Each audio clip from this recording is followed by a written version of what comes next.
Hello, everybody. Welcome to this episode of Beware the Board, a horror podcast. We watch a randomly selected horror movie every week. Except for this time where we're not doing that. Yeah, we're not doing that. Sorry. You really need to come up with a better, intro bit. Yeah, well, most of the time it is accurate, though. A majority of the time. I would say 95% of the time. Well, I mean, it's...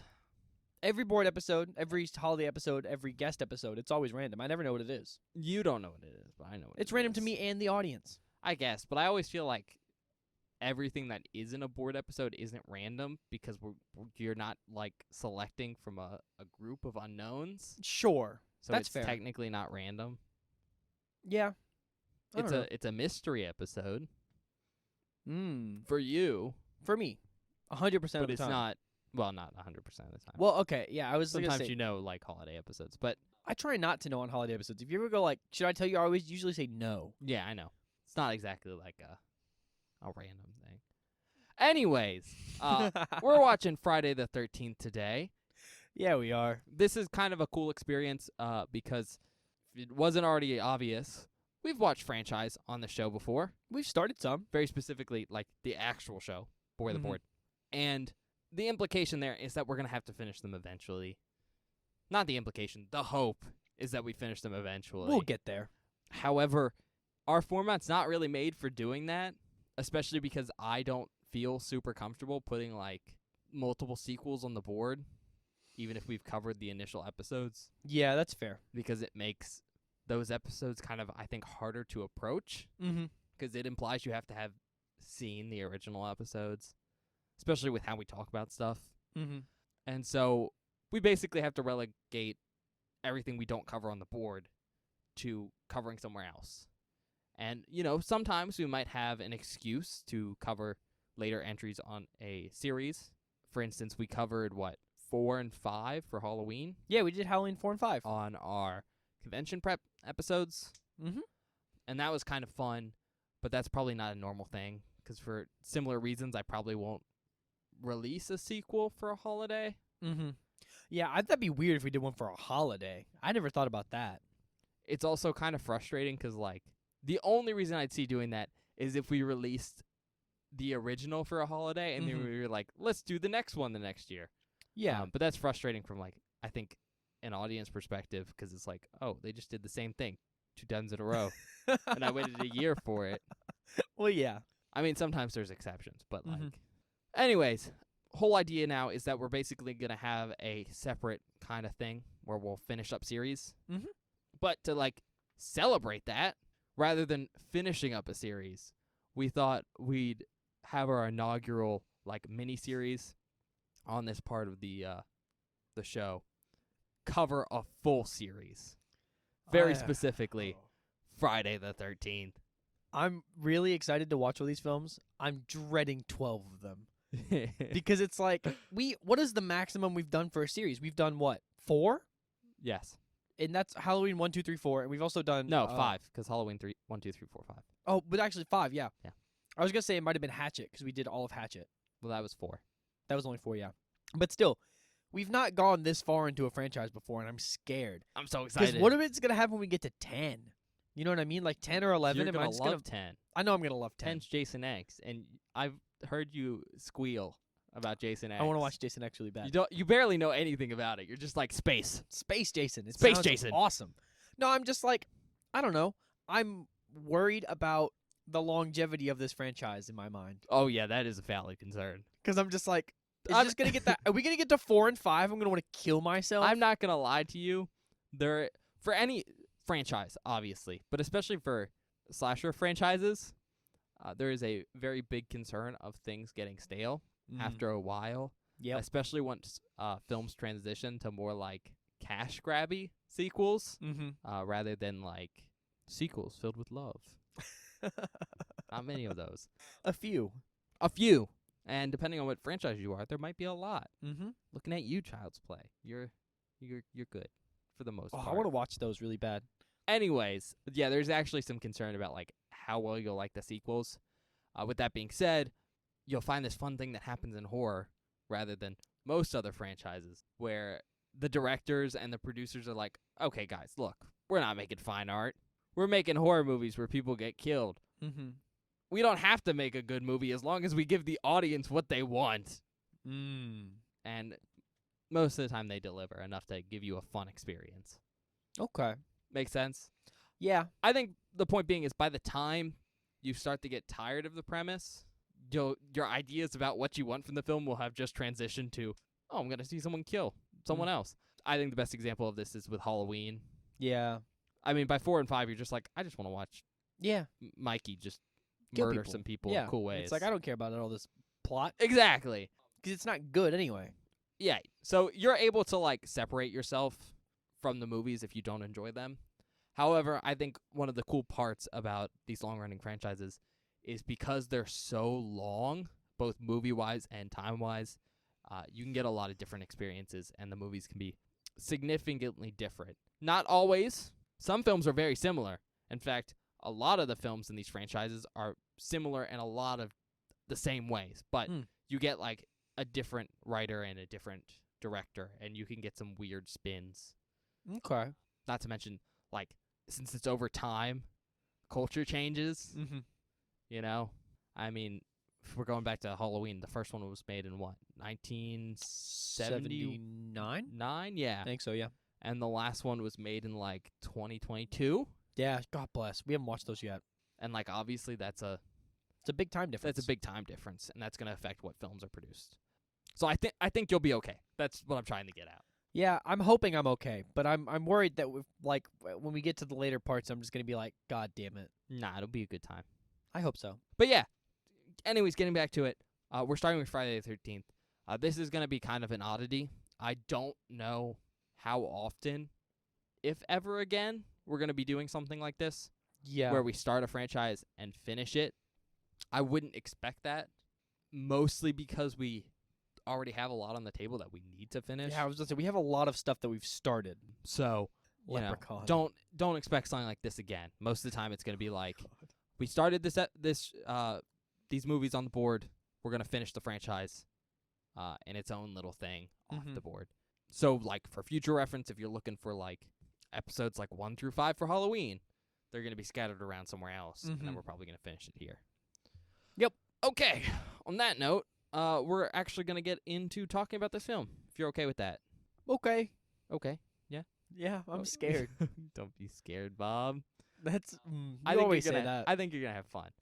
I'm sure I will have fun, but like, look, this is one of those situations where like, I don't think Michael Myers is very scary.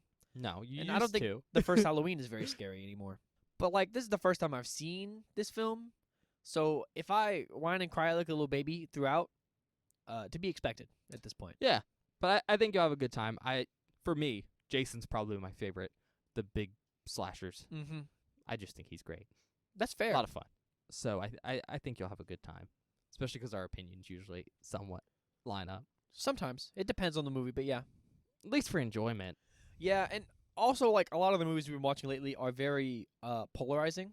So it's like either we love it or we hate it. So it's like hopefully this is one of those ones where we both like it. Because could you imagine if I hate this movie somehow?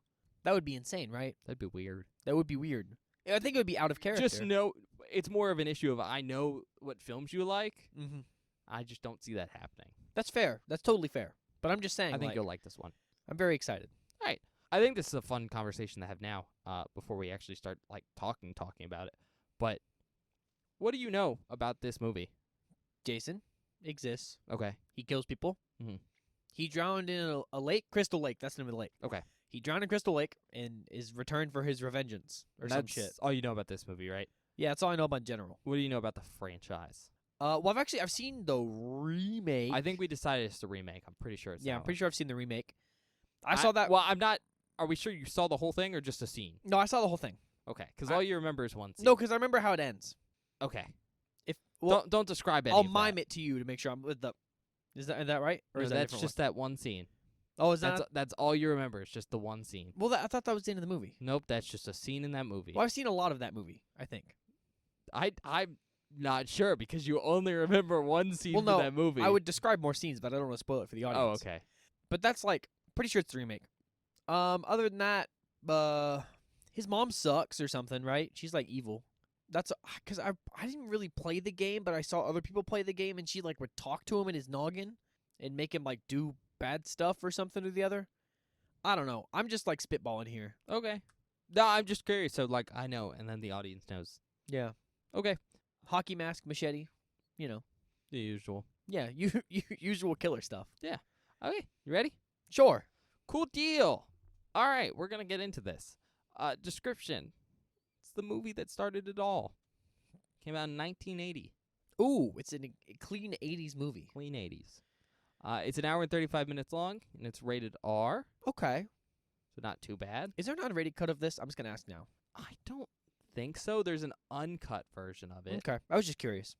Because like, you know how I am. If like we're gonna watch a movie, I prefer an uncut or unrated version, usually, but like sometimes they just don't exist. Because I find that most of the time it adds to the film rather than take away. Okay, so it's going to be like the classic thing here that you've heard a couple times. But so very specifically with the Friday the 13th franchise. Like, I'm just going to prep you for this now so I don't have to tell you later, although it might come up again. The MPAA notoriously had a bone to pick with Friday the 13th. Oh, really? Yeah. Now, this is a thing that you'll end up seeing with a lot of the big slasher franchises where they cut extra hard on them, like harder than they would other films. But that was particularly the case with Friday the 13th. And so, like, well, a lot of them released, like, R and stuff. They would have a bunch of stuff cut from them. So that's important to know, like, going in, right? Mm-hmm. And so, for most of those films nowadays, there is unrated versions. They are Blu-ray only, right? Okay. For the most part. We can check if we can find them streaming, but they're usually just Blu-ray options. Yeah. Part of the reason for that is when you cut something from a film, it doesn't get put in the film, and so usually the quality of those outtakes isn't Not as good. Yeah. And so it doesn't make sense to sell the film that way, especially because sometimes it's like an option in the menu to turn it on or not. Okay. Just thought I should mention that. Which, by the way, if you're ever buying Blu-rays, do your Blu-ray research first. Don't just buy any Blu-ray that looks cool. Because, like, some Blu-rays will have features that some don't. And that includes footage. Because with some of these films, like, that cut footage was lost for a while and was only found, like, more recently. So if you get different Blu-rays, might not have stuff. Good to know.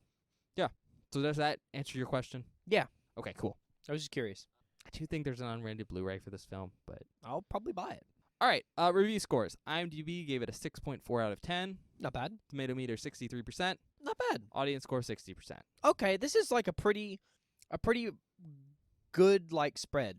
Yeah. Like it's pretty average. It's pretty decent above average, I guess. It's pretty, I don't want to say unexpected, but, like, better than you'd think for this film. I don't know. A lot of people really, really, really love this movie. Yeah, but, like, that doesn't necessarily mean it's the greatest. Sure. I guess my point is, like, you can really like this movie, but the first film in a franchise like this doesn't have to be good. It just has to be iconic. Sure. That's fair, actually. I didn't really think about it like that. Because, like, this slasher stuff. But Yeah, like, but the 80s first horror. Halloween is incredible. Yes, but that's a different thing. Sure. But that film didn't have to be, like, good. It just had to be iconic. It was. It was good and iconic. Right. But it only had to be one. Okay. Especially because this is post-slashers. So, I guess like, that's fair, and that was kind of right before. slashers were established. Genre exists. You just have to make it watchable if you want to make money. All right. Awards. It had 6 nominations, but no wins. All right. Notable actors. Adrienne King as Alice. Played Queen Dreams and Private Nurse in Tales of Poe. Janine Taylor as Marcy. She played Samantha Edwards in The Royal Romance of Charles and Diane. Robbie Morgan as Annie. She played Rosalie in What's the Matter with Helen. Kevin Bacon Oh! as Jack.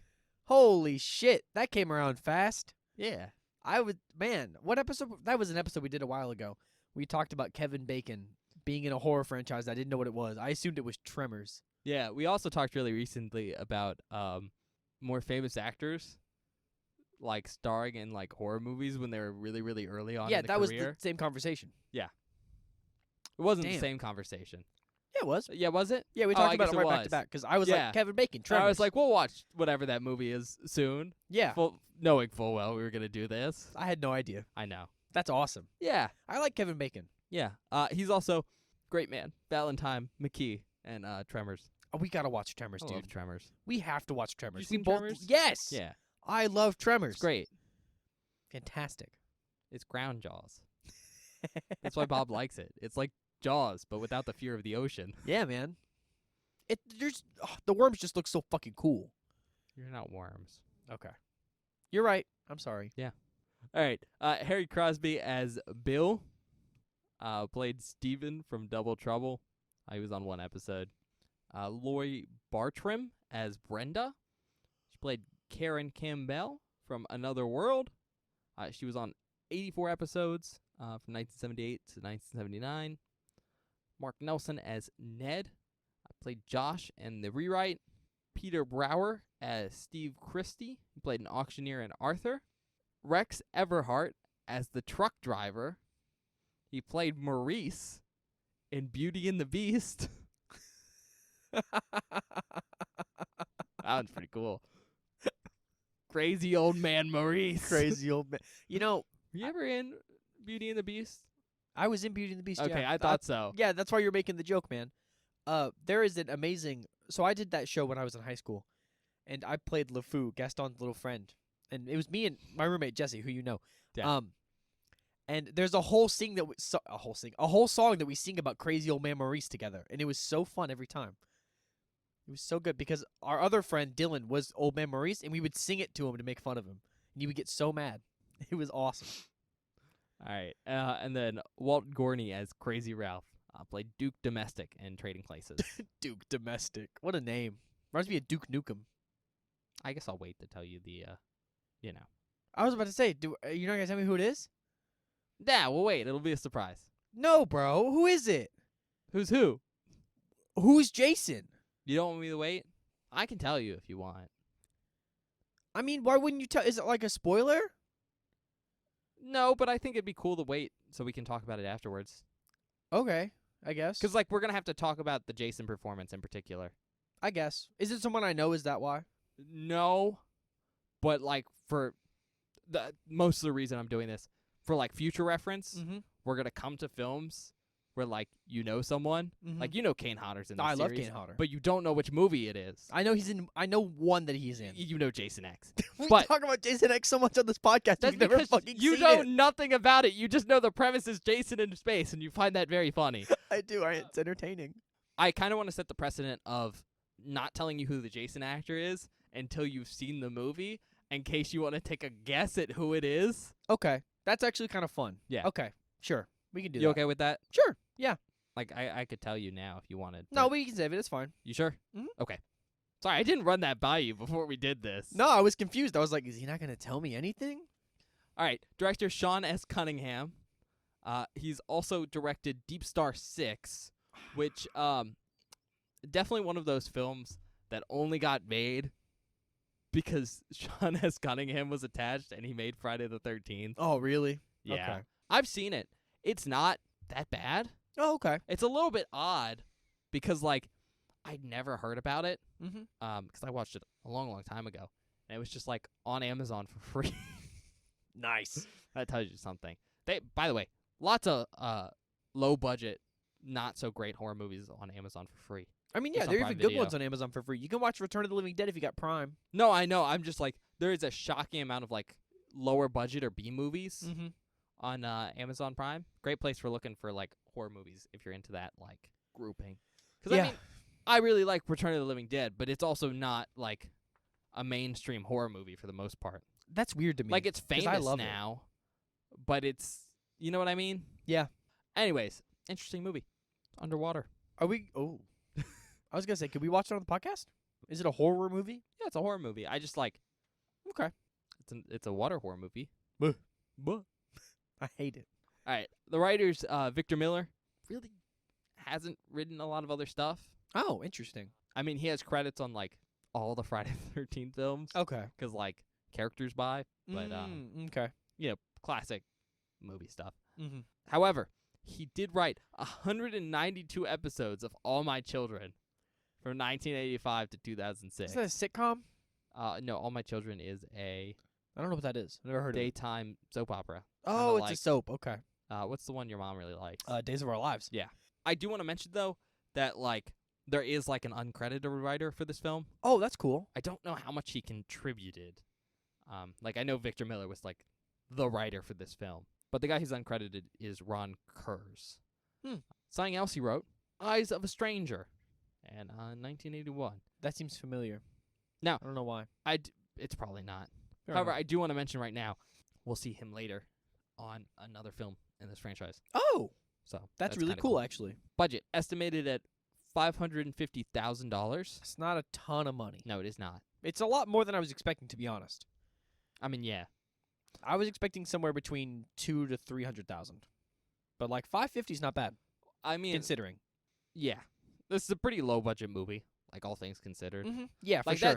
that's a pretty good budget, right? Mhm. Especially in the 80s. For a Like, horror movie. This is a B movie. Like slashers had already caught on. Slashers were big pumped out. Not in like big volume, but like, you know, a film comes out and there's copycats if it's successful. Notably this being one of the first ones, obviously. But you know, 550,000 is pretty decent. Box office though is even better. 39.8 million. God damn. Wow, you wonder why there was sequels. No, I didn't wonder. I knew it was going to be big because this movie's really popular. That's a lot of friggin' money, Mhm. especially in the 80s, man. Yeah. With inflation and everything. I mean, at the end of the day, which fun lesson for anyone who ever wants to become a successful movie maker and make like a huge franchise. Doesn't matter how good it is. What matters is the hype. I mean, that's basically what I happened. mean, fair enough. Regardless of how well you like this film or not, what got it to 39 million is not it was this amazing original slasher movie. What got it to 39 million is there was a lot of publicity, Mm. you know. I mean, yeah.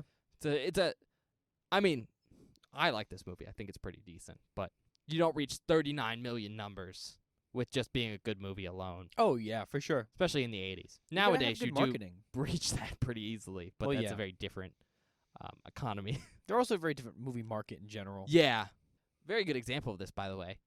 Sharknado, Oh. which basically is the best example of any publicity is good publicity. Mm-hmm. You don't really remember when that film came out, I'm guessing. Not really, no. I remember when that film came out, 'cause I watched it when it came out too. But it was a sensation. Yeah. Like, it was on the news for like a week. Like, big news channels too. Great, good example of What were they talking about? just like how weird this film was. Oh. And because everyone else was talking about it, they kept talking about it. Interesting. And it's what made that franchise happen, because it was a sci-fi series that wasn't going to go anywhere. Yeah. I digress, though. Country of origin, United States. Mm-hmm. There is a working title for this film, Oh. and you can tell me if you like this one better. Okay. I mean, it's hard to say that because, like, Friday the 13th is so iconic. it's iconic, yeah. A Long Night at Camp Blood. It's pretty decent. I don't hate. Yeah, I actually like it. It feels generic though. It does feel super generic. Friday the 13th is like it, but maybe that's because I know it's like a long-running franchise that That's people fair. love. I I don't think know. Friday the 13th is a better franchise name That's fair, than A Long Night at Camp Blood. but that's like a good like. If I Single movie, low budget slasher name. Yes, exactly. Yeah. But it's not. It doesn't pop out at you at all. Mm-mm. The only benefit, if that had been the actual name of this film, we probably wouldn't have gotten Leprechaun. Leprechaun wouldn't have existed. So, you know, that kind of sucks. You okay, Bob? Explain. Okay. If you hadn't figured I was this out confused. yet, well, not Leprechaun might have still existed, but Friday the 13th, the name, right? Mm-hmm. The name's Friday the 13th to hop onto a certain trend of holiday-themed horror movies that were really big. You might notice there's another slasher that came before this that's also a holiday-themed horror movie. What is it, Bob? Oh, Halloween. Was that serious? No. Okay. I was trying to come up with I a thought good you joke. were actually blind. Well, Halloween, not as big, but was a film. Black Christmas. Oh yeah, Black Christmas Both too. really like holiday horror movies. Mm-hmm. I And love Black so Christmas. like Friday the 13th kind of jumped on that trend. by making up not its own holiday, Well, but like a spooky a holiday. s- a notable date, and that's what their title name is. Yeah. To kind of get that same feel. I mean, it worked. Yeah, no, it's good advertisement, too, because you could be like, we're dropping it on Friday the 13th. Did they? I believe so. Hell yeah. I actually don't know off the top of my head. I know they I can dropped some of the check. sequels on Friday the 13th because I remember seeing advertisements. Well, it just makes so much sense. It to does. It do. absolutely does. I mean, it's like how they dropped some of the Halloween films on Halloween. Totally makes sense. Works perfectly fine. I believe it was released on Friday the 13th. Okay. I can't tell you. It was released on June 13th. Okay, so I can't tell you presumably Friday the 13th. If that was a Friday, but it would be Yeah. weird if that wasn't a Friday and they're dropping on a 13th. Yeah. Okay. I think what we're talking about the name being Friday the 13th. Mm-hmm. Funny story that also has to do with how they got so much money for this film.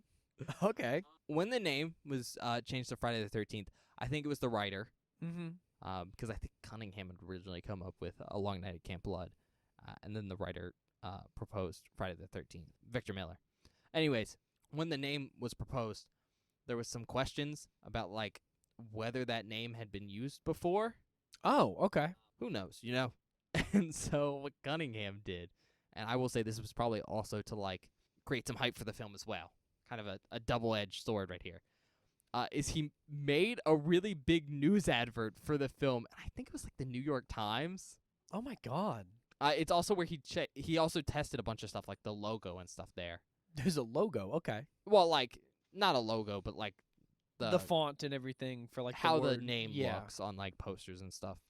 Basically, he did like his concept pitch in a newspaper advert That's actually really cool. to see if like the public would respond. And the public thought it was really cool, but we're also like, wow, this film that's being made right now it looks so great. Oh no. And I mean, it technically was in production, but it was not as far along as people thought. Anyways, that got the interest of investors. And That's like really how cool. it got so big. In part is because of that news advert. You're really putting your money where your mouth is if you're just gonna like not have a movie and put a giant ad in the New York Times and be like, I think look at this. I don't remember it off the top of my head, but I think it was promising things like the scariest movie ever. Oh my some God. bullshit like that. That's awesome. So a lot of fun there for him because it worked. I can't. That's insane. All right, tagline. Oh. And this is. I'm sure there's other taglines. I say this a lot, but this is the one on like kind of the most popular like period poster. Mm-hmm. You know, they were warned, they are doomed, and on Friday the 13th, nothing will save them. It's not bad. Not bad at all. I No, don't- it's not bad at all. No, I feel like with a lot of these older films, the tagline kind of blows. But like Yeah. that's not bad at all. No, Like it's that's not. pretty solid. Okay. I'm getting into some facts now. I do want to mention. I think I said to Bob off the podcast, but like, I forget what other film I had this disclaimer for, but like, this is a super, super, super, super famous movie in the horror community. Yeah. Obviously, I'm not gonna say anything new that hasn't been said somewhere else, and also better. So, I'm just not gonna have a lot of facts here. There will be things where like we'll discuss when we get to discussing stuff. I think that's how I'm gonna share what I know about this film Mm-hmm. with you, both Bob and the audience. But like, I'm not just gonna regurgitate facts at you. 'Cause Yeah. if you want that, I'm pretty sure there's probably documentaries on this film. Oh, there have to be, At right? the very least, go buy the Blu-ray and just go watch the special features. Yeah. They're super cool. All right. First off, Cunningham had previously worked on Wes Craven's The Last House on the Left, Oh, I've heard of that. I didn't know that was a Wes Craven which film. is a very early Wes Craven film, and also one that I can tell you right now you're not going to like Oh, at all. wow. Yeah. Oh no. In fact, I'm pretty sure it's just going to make you very uncomfortable. Oh, I don't want to watch that now. Mm-hmm. You know what I just thought about? We It's could in a totally- genre we've talked about off the podcast that you don't want to cover. That's the only hint you're going to get. Let me know if you can figure that out. Probably not. We've talked about multiple Wes Craven films at this point. We could totally do a category that's just Wes Craven movies. Oh, yeah, Wes Craven's great. Yeah. I mean, he's done some fucking cool shit. I've seen some of it. Very famously, Mm-hmm. at least for me, this is not what he's most famous for, obviously. Yeah. But he's made a movie, and I have that poster on my wall in my room, that says a lot about me because it's a very creepy poster to have in your I'm trying to room. think of what Wes Craven films you would have a poster And it's for. It's not also- Scream. Uh, it's gonna be in your most feared category potentially. What Huh. could fit in there? I'm not sure if it's gonna go on there. The Hills That Have won't- Eyes. Oh, Wes that's Craven also did Wes that. Craven. Yeah, Jesus Christ, yeah. Jiminy Christmas. I don't know if you've ever seen the poster for that movie, No, I haven't. but it's got Michael Berryman who plays Pluto, Hmm. just like looking That's scary. at you. I was thinking. I wouldn't even. Oh God, I was thinking like Scream or Nightmare on Elm Street, like those Wes Craven movies. I mean, yeah, but Not- I not just those like, movies. I just like Michael Berryman. He's a cool dude. That's fair. Oh God. Now Wes Craven films scare me. Yeah, his early horror films were a little touch and go. Well, we'll say that. I guess what I'm saying is you're not gonna like The Last House on the Left if we ever review that, but I'm not sure Okay. if we're going to. Sorry if you like that film, but I don't think Bob would necessarily want to ever watch that film. Damn, it's one of those. Maybe Okay, we might watch it 'cause it's Wes Craven, but still. but also like it's one of those films that I've actually heard of, so that like has some credence to it being like not popular, but like culturally impactful, I guess. I mean, yeah, and I think there's reasons it's culturally impactful, but like that doesn't mean could it be an interesting watch for you? Yes. Do I think you're necessarily going to enjoy it? No. Okay.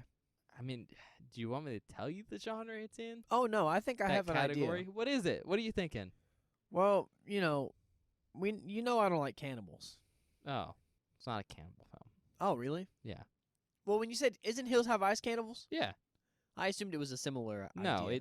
it's a separate category that I think we've talked about, and you're like, I don't really think I want to cover that. Oh no, that one. Which Yeah, I don't want to. I don't want which to. I don't one want to is watch it? that. I'm not gonna say that. Oh, I know okay. what you're talking about now, and you're right. I don't want to, but we will eventually. Probably. Yeah. It's one of those ones that we should cover because there are a lot of films in the not a lot. There are a number of films. Okay, maybe there are a lot, and I don't like the fact that there are a lot of them. There are a lot of films in that genre that are culturally relevant and or impactful or But they make important, Bob uncomfortable, but they make me very uncomfortable. which is fair. I didn't know that's what that movie was about. I don't like that. I told you. Yep. Fuck. So that's so you don't ask me, when are we watching that? 'Cause I know Yeah. you won't be excited. Oh. All right. Next, film's shot in September in like New Jersey. Okay. So there you go. Shot in my home state. Pretty sure is it your home state? Not my home state. My dad's home state. Oh, well, My that's- family's home those are state. very different things. Well, I was like, are you from Yeah. New Jersey? no, I'm not. But my dad was born there. My grandpa and grandma live there. Oh, all right, fair enough. Yep. Yo, shot at like an actual Boy Scout camp. Oh, that's actually really cool. Yeah. Very much sleepaway camp style. I actually Wow. used to camp. The other way around. What? I other way around, Bob. You said that was very sleepaway camp style. Yeah, it's similar because they're both shot at an actual camp. It was very Friday the 13th style because this film's More older. what I'm saying is they did the same thing. Well, yeah, but Sleepaway Camp did it for a reason. Well, yeah, It's because Friday the 13th made $40 million. fair enough. All right, and then last fact I have for you because I know you're really, really, really, really gonna be into this. Okay. A certain man was hired for the film's practical effects. His name's Tom Savini. Oh hell yeah, that's awesome. Yeah, so Dawn of the Dead had come out at this Yeah, point. he done Dawn. Everyone loved that. Oh, and so no. that got him a lot of work. No, that's not no. 'Cause- No. It's an oh no for my stomach. Oh, I think you'll be okay. I'm just more mentioning it because like, it's important to note that that's the film that kind of kicked off his career, Yeah, I mean that's why we watched it. and it's like why he got this role. Yeah. Like the fact that he's associated with this is because of that. Mm-hmm. I was thinking oh no because like his practicals look really good, Yeah. and I'm just now my stomach is gonna be really upset. Like maybe we'll see. I don't know. I didn't throw up on Day of the Dead, and that had probably one of the grossest things I've seen in a movie. Good movie. Good movie. All right, that's all I got for now though. All right. Whew. I guess we'll see you guys in a minute.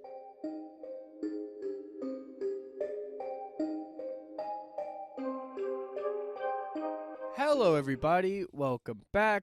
We just finished watching Friday the 13th. Yeah. Yeah. Those are Bob's thoughts on the movie. See you guys next week. I mean, I don't want to say anything yet. I know. but your I think was a good enough statement. Yeah. I mean, like, I don't know. You need to talk about it before I start talking, because I don't know how to feel yet. Yeah, shut I up, haven't Bob. finished processing the movie at this point. Okay, I guess I'll do a very quick non-spoiler like summary here. But as always, go watch the film Mm-hmm. if you've never seen it. Yeah. 100% go watch it if you've never seen it. Yeah, this is a movie where, like, you haven't seen it and you have an interest in seeing it, just please go watch it before we start talking about it. Yeah. I mean, it's a slasher film. The kills are kind of the whole point, and if you don't know anything about the kills, That's true. I like them.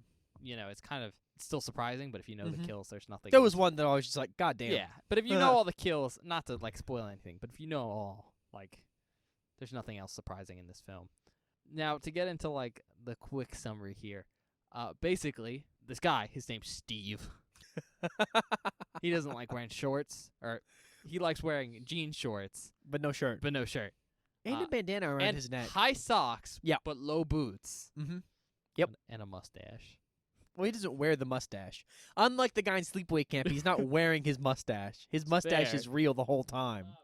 Anyways, long story short, Steve is reopening Camp Blood. It's Or called Camp Crystal Lake. as it's officially called, Camp Crystal Lake. The townsfolk call it Camp Blood. Yeah. Because, you know, it's got a death curse. Either way, the locals aren't happy because they're like, that place is cursed. Like, Yeah. in 57, a kid drowned there. In 58, 2 people were murdered. Mm-hmm. And then there were a bunch of fires in 59, There was I think. fires in, like, was it 59? I think it was like the year after, yeah. Fires. Someone else has tried to open it. Mm-hmm. There was some issues then. That might have been the fires. I don't remember. At one point, the lake went bad. Oh, I don't remember that being mentioned. Or, no, it might have been the water went bad. Maybe. Just basically a bunch of issues over the years, like, since 57, where it's been, like, random things have happened. Mm-hmm. It's just been really weird. And so all the locals are like, goddamn, Steve's been working there a year trying to reopen the camp. And, of course, things are going to go bad again. Of course. We keep telling you guys this, and now, you know, camp counselors are showing up, and they're like, guys, leave. Mm-hmm. It's bad business. Yep. And, of course, none of the counselors listen. And what the movie is basically them getting picked off one by one. Yeah. That's it. You know, very simple, basic premise. But, yeah, okay. We're going to talk about the movie. As always, spoilers. Mm-hmm. Yeah. So, please go watch it first. I hate to be the one to spoil stuff, especially in a film like this where, like, the things that we spoil kind of make the movie. Yeah, for sure. Kills are the especially one.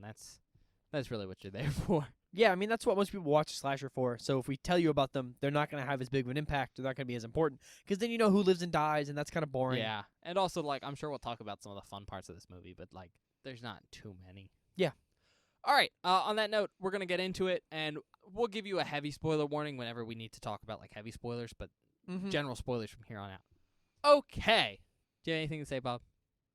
Yeah, so look, I like this movie. It's good. It's Not what you were expecting? well, not even kind of. Because I know I could tell you went into it going, it's going to be just Jason, chop, chop, chop, chop, chop. Bodies, bodies, bodies. No, I didn't. So I didn't really go in with that mindset because. Oh, did you not? No, because I Okay, knew good. it was the first in a slasher series, and normally, going off of Halloween standards, the first one normally is pretty slow and chill, which I was expecting, and I'm fine with it being slow and chill. This one's very slow. This one's really, really, really Yeah. slow, and like it was basically, the movie is just me waiting for people to die. But I will say this: all the kills paid off. All the kills were worth the slow, if that makes sense. Yeah, I mean, I think that's a big issue a lot of people have with this film. Like, okay, you were in a better place than I think most people if you were like, this is going to be kind of slower. Yeah, I expected it accept to that. be. Most people don't. Yeah. Most people are like, I'm going to see Jason coming in here, machete high in the air, and just chopping. Just bodies everywhere. And no, it's a really slow film. Yeah. Because it's the first in a slasher film franchise, Mm-hmm. which means we don't even see the killer for a while. No. There's no point in revealing the killer because, like, the killer's never been on screen. So it's kind of suspenseful. It's that unseen danger.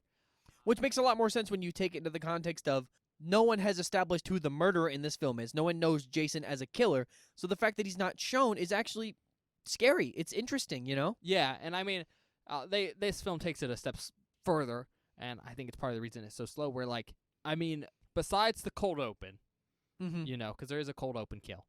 But besides from that, you don't really get to see the killer again. Yeah. Until I don't It's know, a while. 20 minutes in.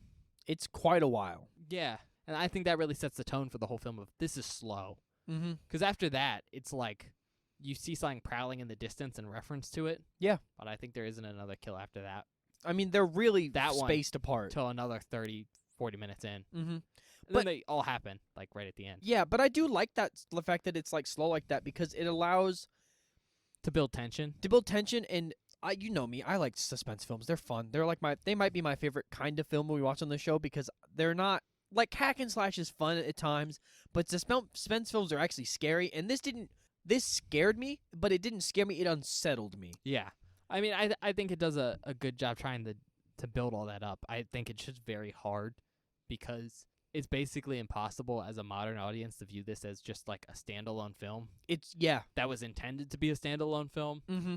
And so whenever you see that like that slow, steady buildup of is there someone stalking in the woods? Are they gonna kill people? Are these kids gonna survive? It's hard to get that same suspense you're intended to. Yeah. Because like, you know, looking back on it, we know this is the start of a franchise. We know like we're watching a slasher film. We know the tropes of that. Mm-hmm. And so I do want to mention here that I think it does a decent job being like a pretty standard like horror movie. Yeah. It's hard to like enjoy those things that it does to be a standard horror movie due to like where I personally come from as an audience member, and I think a lot of people do. No, that's totally understandable. And I totally get why people would have an issue with it. Okay. Do you have anything more general to say, and then we could probably move on to talking about something? Yeah, I have something more general. Okay. I like the fact that most of these people that are in this film are around the age they should be. Oh yeah, They're no. all like 20-somethings who are camp counselors, and they all act like 20-somethings that are camp counselors, and it's really fun and entertaining. Yeah, interestingly enough, that is like a thing in a Yeah. lot of slasher movies where you have teens acting like teens. Mm-hmm. At least back in the day. Yeah. I mean, we really haven't gotten a good slasher franchise, like a big one recently. No. I mean, they're still made and everything, Yeah, I mean, Scream 6 came out, not that long ago. but we haven't had like. I mean, I always forget about Scream. I'm gonna be honest, Yeah, because they're a little bit different. But like, we Mhm. haven't had a Nightmare Mhm. or a Friday the 13th in a while. Yeah. But those usually get like teens, college age kids. Yeah. To play college age kids, which is always really nice. No, it just feels nice because it's like, it adds to the immersion, I guess, of being like, oh yeah, I could see young Kevin Bacon doing this thing. Oh my God, Kevin Bacon looks so young. He's so young in this film. At first, I didn't recognize It's him. so weird watching it. It's because, so weird. Like, I'm used to Tremors age Kevin yeah, Bacon. I was gonna say I love Tremors, Mm-hmm. and so like that's how I always picture Kevin Bacon. Is Same. late 20s, Yeah. mid 20s, something like that. Yeah. And then I'm kind of used to how he looks nowadays. Yeah. Because he just looks slightly more grizzled than he looks in Tremors, Yeah. which is fine. Still Yeah. like Kevin Bacon to me. But Kevin Bacon in this film is just kind of always a bizarre thing for me. Because the first time I watched this film, I was not expecting to see Kevin Bacon. Fair enough. I was like, it's the Footloose guy. That's funny. But like, it's also just weird because he's so young that he hasn't really grown into like his features yet. Yeah. He's really young. Like he still looks not like a kid, but young. Yeah. It's just bizarre. It's really weird. No, but I like the fact that they got like, They act like shitty college kids. yeah, like they do dumb shit. Like, I guess spoiler. Oh, fucking Ned. Ned is such a fucking turd. Oh, he sucks. He sucks. But they do dumb stuff like play strip Monopoly and smoke pot and like wander off. Strip Monopoly is so stupid. Strip Monopoly's so stupid, but it's totally something you would do in the 80s if you were bored and like at a camp by yourselves. No, it isn't. Yes, it is. No. 100%. If you don't have like people play like strip poker and stuff, but No, they don't have strip any. poker. That's okay. What if they don't have a deck of cards? You're telling me they had a game of Monopoly and not a deck of cards? Yeah, because it's a camp for kids. They had to have a Monopoly on hand for the They kids. 100% had a deck of cards. I just think strip Monopoly's funny. No, this is solely because Brenda was very into strip Monopoly because she references having played it before. Yeah. I think that was a kid who played a lot of Monopoly by herself as a child and realized she can get people naked doing it. Fair enough. Monopoly hustler. But once again, like, that's something dumb 20-year-old kids would be like, you know what? No, yeah, there's a bunch of writing stuff in here that's like, it's not the best like younger kid dialogue or like younger kid stuff, but it's fairly convincing. Yeah. Like, I could totally see something stupid like that happening. It's basically campy 20-year-olds. Yeah. Like, it's what I expect to see them acting in like a campy movie like this. It's Mhm. not like the most accurate thing ever, but it's not like unbelievable. No, but it all fits. Yeah. It works. I like it. Anything else for like general stuff? I got a couple points we can cover. I mean, do we want to talk? Well, nah, I'll leave it. So, my turn? Yeah, you go. Okay. First off the back, I want to talk about the music here. That's a good point. It's done by Harry Manfredini, who does a great job. The music is so fun. It's really, really, really evocative and good at, like, I think heightening the tension. For sure, sure. I would go so far as to say that, like, most of the tension in this film comes from his score, which is especially impressive because it's so sparse. There's really only, I want to say 3 different, like, tracks that we hear, and 2 of them might be the same. There's, like, no music in this film, and that is something I want to point out for you because I don't think you noticed. There is no background music in this film. No, that is something I noticed, but it was something that, like, I appreciated a lot. Mm-hmm. Because in movies like, I don't know, Halloween, for example, Yeah. the music is super important because it's like, it sets the tone and it's very, I don't know, like, it times a lot of stuff really well, but because there's no fucking background music to time anything to, it makes all the jump scare shit so much harder. Yeah. Because it's silence and then it's just snap broken by some bullshit. And it's so fun. I also think the lack of music was to, how do I put this? It was to not take advantage of the audience. Mm-hmm. So, like, in a normal film, you put background music into a scene to, like, Tell the audience how to feel, set the tone, Yeah. set the mood. it's kind of cheap. I mean, it's a standard tactic to filmography. Yeah, and sure. It feels wrong to be like, this is this tool that everyone's using. It's bad. Yeah, exactly. But it is kind of like a cheap way to get, like, emotions and feeling out of someone. And Mhm. so for this film to go, nah, we're not going to use that, and you just have to watch the scenes and feel the way you're supposed to, is pretty cool. It's pretty, yeah, I like it. But like what Bob said, is in doing that, it makes the times you use music stronger. Yeah. And the way this film does music is either A, it's actually in the movie. Like, there's a couple scenes where someone's just playing a guitar, so Yeah. we get to hear guitar. Mhm. I forget what the exact word is for it when it's, like, in movie music. Oh, I have no idea. It would be a stage term, too. Oh, God. You know what I'm talking about, right? You've heard it before. Well, term? it depends on what you... Yeah. Anyways, doesn't really matter. So there's that. And then there's the actual, like, soundtrack. And one time, and it's the most bizarre music in this whole thing because it's this rowdy banjo music tracked. I think we only hear it once when Jack, so Kevin Bacon's character, Marcy, and Ned are driving down the highway. And, like, just like maniacs in their old pickup truck. And it's just Mhm. this weird banjo music background track. Super bizarre because it doesn't fit any of the other music in this film.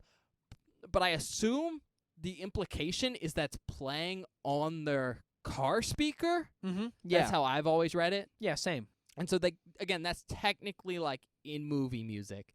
And then the actual score is only there to imply the killer. Diegetic music. Diegetic? Yep. Okay, cool. Thank you. I had to Google it. That's the thing when it's like an instrument in the movie. Yeah, making and like noise. it's being played on a radio in the movie, Yeah. and so it's being heard. Diegetic. Yeah. Cool deal. Diegetic music. You learn something new every day. Yep. I mean, I already knew that, but, like, I also knew that. I just could not for the life of me remember. Anyways, so there's that diegetic stuff. And then the actual soundtrack is meant to imply the killer. Mm-hmm. Both, like, when we're watching their POV, but also, like, when they're implied to be there. Yeah. For instance, I think one of the most interesting uses of music is there's this character named Ralph. Ah, yes, Ralph. Crazy old man Ralph. Crazy Ralph. And he's this very much like a doom and gloom kind of guy. And, like, he has, like, such a bizarre introduction to the film because he pops out of nowhere and he's like, Yeah. "You're going to Camp Blood. You're all going to die." It's got a death curse on it. He's so fucking. This might be the first time in a movie that we've seen like the classic trope of crazy old person telling you not to go somewhere. Yes. That is so over the top and insane, and I Now, love it. Well, we're talking about Ralph. Remember the tagline that was very specifically, Oh my god. they were warned, they are doomed. Yeah, that's a reference to Crazy Ralph Crazy there Ralph. in the tagline, which makes it so much better. Oh yeah, for once sure. you know. I like Ralph. He's fucking hilarious. He's He's such a creepazoid just such riding a around on creep. I his was gonna say bike. he sucks, but like Yeah. drunk old man riding around on his bike. Anyways, like so one of the most interesting uses of some of the music is the last time we see Ralph in the movie, he's like, "You're all gonna die, get out of here," and then he drives away from the Camp Mhm. Crystal Lake, and they're playing a little background score. I think both to imply that he's right, because the only other times we've heard the music, it's been from the killer's POV, like when the Mhm. killer's implied there. Yeah. But also to set him up as like a red herring, because surprise, surprise, it's not Old Man Ralph.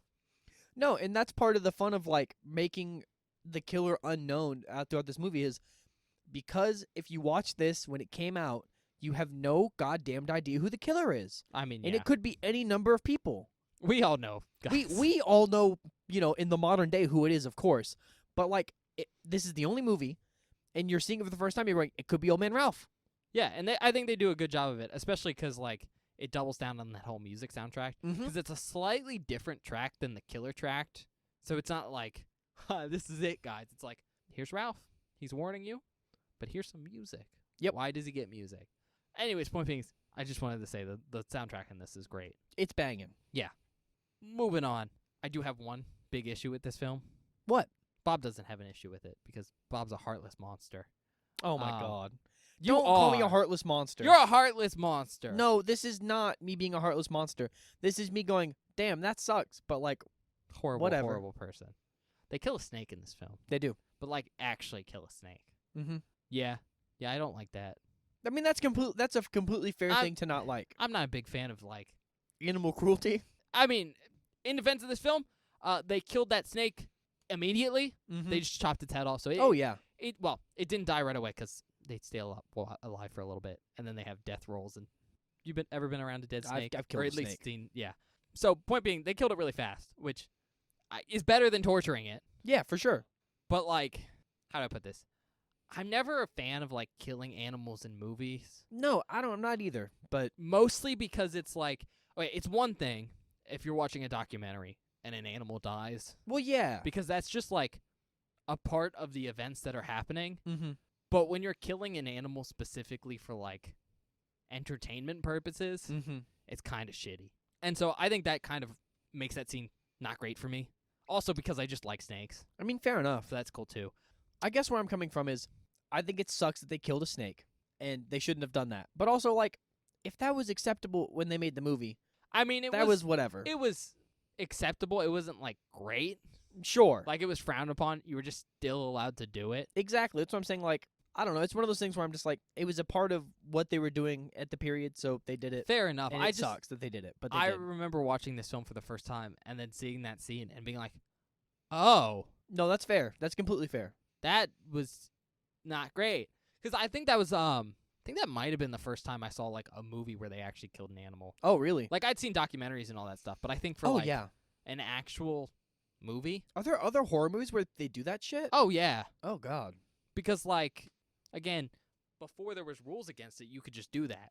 Ugh. And it's cheaper to kill a real animal than it is to like Make a fake prosthetic make animal. a fake prosthetic animal that looks good. Yeah. And also like there's certain animals that people don't really care about getting killed. Yeah. Like- Snakes probably being one of them. Snakes being one of them. Fish. Yeah. People really don't care about fish. But like if you killed a dog, probably people would care. That I say conversation we had. I 100% know people would care. yeah, I um, would care. You know what? Great jumping off point Yep. here. I knew. Ah. Mhm. I was telling Bob this because I wanted to talk about it in the intro, but I just watched Sharksploitation. Mhm. It's a documentary on Shudder, which, guys, check out Shudder. It's great if you like horror films. It's awesome.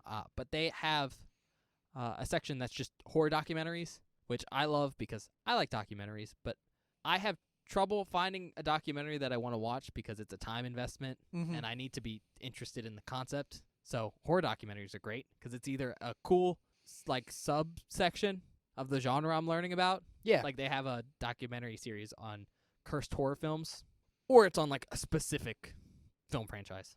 But their most recent one, it came out, like, what, last week? I 2 was weeks about to say, ago? it wasn't that long ago. Because I remember sending you, like, the thing about it coming out. Yeah, it came out really, really recently. But it's a very specifically a movie about, like, shark horror films, but more specifically, like, exploitation films that are about sharks, where, like, instead of it being a movie where, like, there's a shark in it and it does shark things, Mm-hmm. it's a movie where there's a egregiously depicted killer that just happens to be a shark. But anyways, cool documentary. At least I really appreciated the first 2/3 of it, because it's like all the stuff from before I was born and all the horror history and like some smaller movies I hadn't heard about. Not to say the back half's bad, it's just stuff I already knew. But like in that earlier half, they talk a lot about the fact that some of those early films, they just kill actual sharks. Yeah. Because people didn't like sharks, but also it was just kind of more accepted Mm-hmm. as like a thing you could do on screen. That's kind of whack, honestly. And also just like fuck sharks, because that's where a lot of people came from. Mm-hmm. Bizarre stuff. It's really weird. And so like, anyways, getting back to it, snakes are probably another thing where people were like, whatever. Mm-hmm. Sucks that that was like a rat snake, which is like fine. Yeah, they're not useless. Sorry, they're not like dangerous. No, They'll bite you and then you just get they're- rid of them. They're not poisonous, No. venomous, whatever. Which I think is a very funny scene, because like all the kids are freaking out about the snake, Yeah. and none of them, they're all very clearly city kids, Mm-hmm. because A, it's a tiny snake.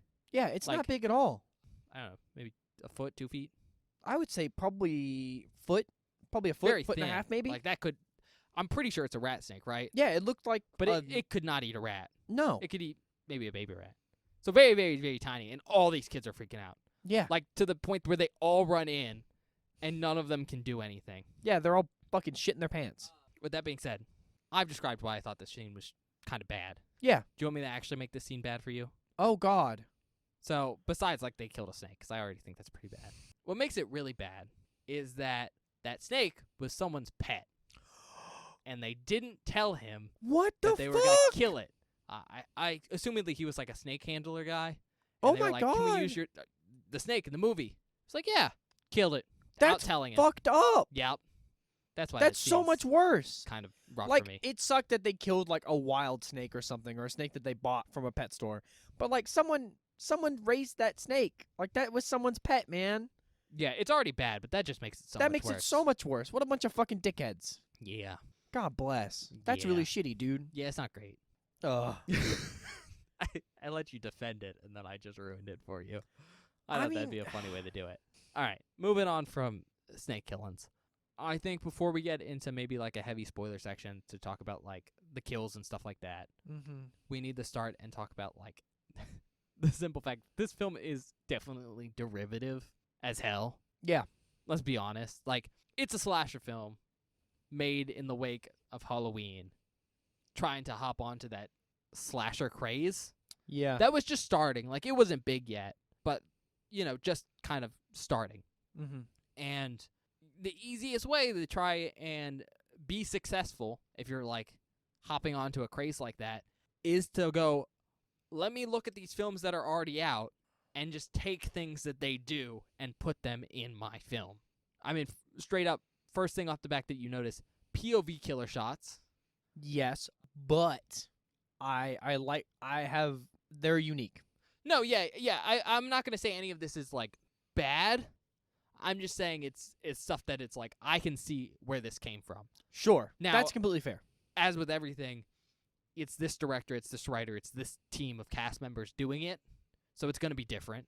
I mean, right off the bat, you notice something different about the POV killer shots in this film Mm-hmm. versus Halloween, but also Black Christmas. Also Black Christmas, yeah.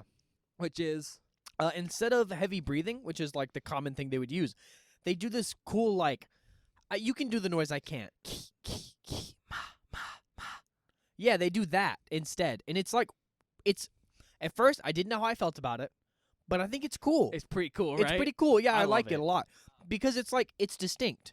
Yeah, and it's like, oh, this is Friday the 13th. it's also very interestingly the only like vocal tract in the whole score. Yeah. Which is really cool because it's like it's used to not only indicate the killer's here, but like we're watching the killer do shit. Yeah, the killer's killing. Cuz like the music in the score, the main track is like the killer's leitmotif, right? Yeah. But that's the, oh, he's gonna Mhm. kill. And that's cool and fun. It's great. It's also pretty dramatic. Yeah. But POV shots, the name, I think we talked about that already. Yeah, we covered the name. But it's a holiday horror movie. Yeah. And that's very clearly a grab at stuff. Let me think. Other things. Spoiler here, but I'm okay saying this. It's a Final Girl movie. Yeah. So that's right there. There's a Final Girl circuit. Mm-hmm. We've talked about that on, I think, Halloween, Bob said. Yeah, we talked Me about it earlier. on Halloween, in Halloween 2. That was one of those. And some other films, too. I don't remember what it was, though. Horny kids getting killed. Horny kids getting killed. Speaking of horny Like you kids have getting sex killed, in a movie, you die. this movie does do some things that sort of subvert my expectations of a film like this a little bit. Because, like, spoiler, this doesn't need to go in the heavy spoiler section, because I don't think it's that heavy of a spoiler. Is it a kill? No. Okay, go ahead. Well, it has to do with a kill, but it's not specifically a kill, if that makes sense. Well, let's save it Okay. because we're about to do heavy spoiler. Oh, okay, that's Okay. fine then. Y'all save it. We're about to get there anyway. But yeah, I just wanted to mention that it's like kind of derivative in a lot of ways. Mhm. Like there's a lot of things where you can look at it and go, I could see where they pulled that from something else. Completely fair. But yeah, okay. On that note, I guess we're gonna go to the heavy spoiler section. Sure.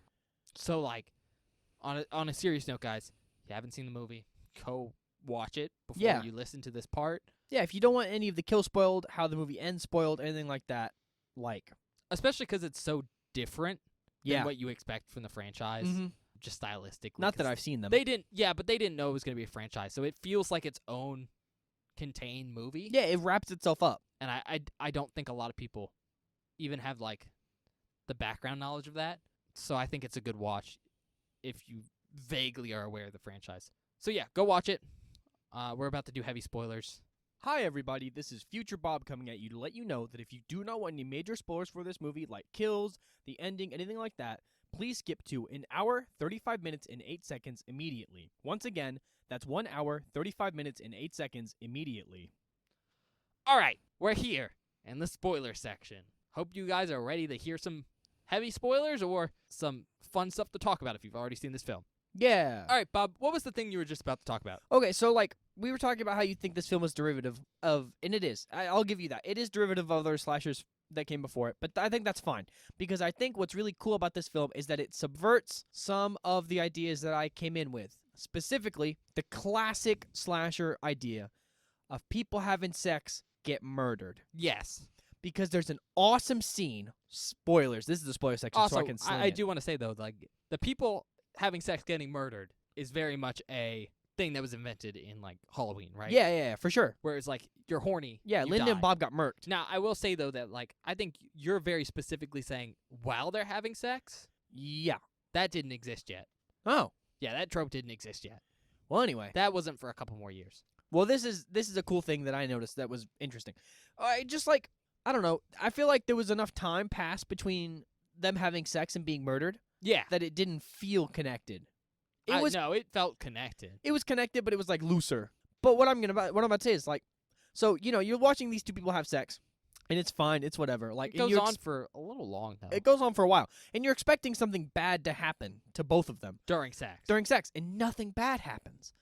And then it does this really awesome slow pan up, and they're having sex on the bottom bunk of a bunk bed, and there's a dead body on top of the bunk bed, and it's such a good fucking reveal because it takes all that tension that you have from them having sex and Kind then of ramps it up. ramps it up because it's like, oh my god, there's a dead man up there and they don't know. And I will say it is pretty deserved because we see that character walk into the cabin and then Mhm. not come out. Yep. And we don't see them again. We don't see them get killed. We don't hear any noises. We just see them walk into the cabin after seeing a shape walk into it. Yep. So the whole time they're having sex, we know they're in this cabin, and we know that character's in there, We just don't know where. but we don't know where. Maybe they're playing a joke. Mm-hmm. Maybe they're dead. I mean, it is a pretty We don't jokey know. character who could be a dickhead. So yeah, that's a cool reveal.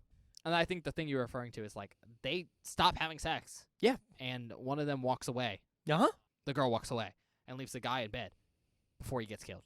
Yeah, and that's also a really good kill. Yes. That's one of the coolest kills in this film. Yeah. It might be my favorite kill. Like, it is so good. Once again, spoilers. We're just gonna talk about this. It was going to talk about it. The killer under the bed.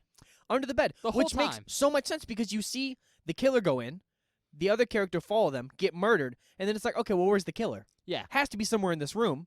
Assumedly, they walked in while they were hiding the body. Yeah. Making out. Mm-hmm. I'm just gonna name the two characters. It's Marcy and Jack. Yeah. Jack's Kevin Bacon. I assume they were making out, so they weren't paying attention. And here's the killer standing next to this bunk bed, having just thrown a body up there. It's like, oh shit, hides under the bed. Yeah. Which is very funny.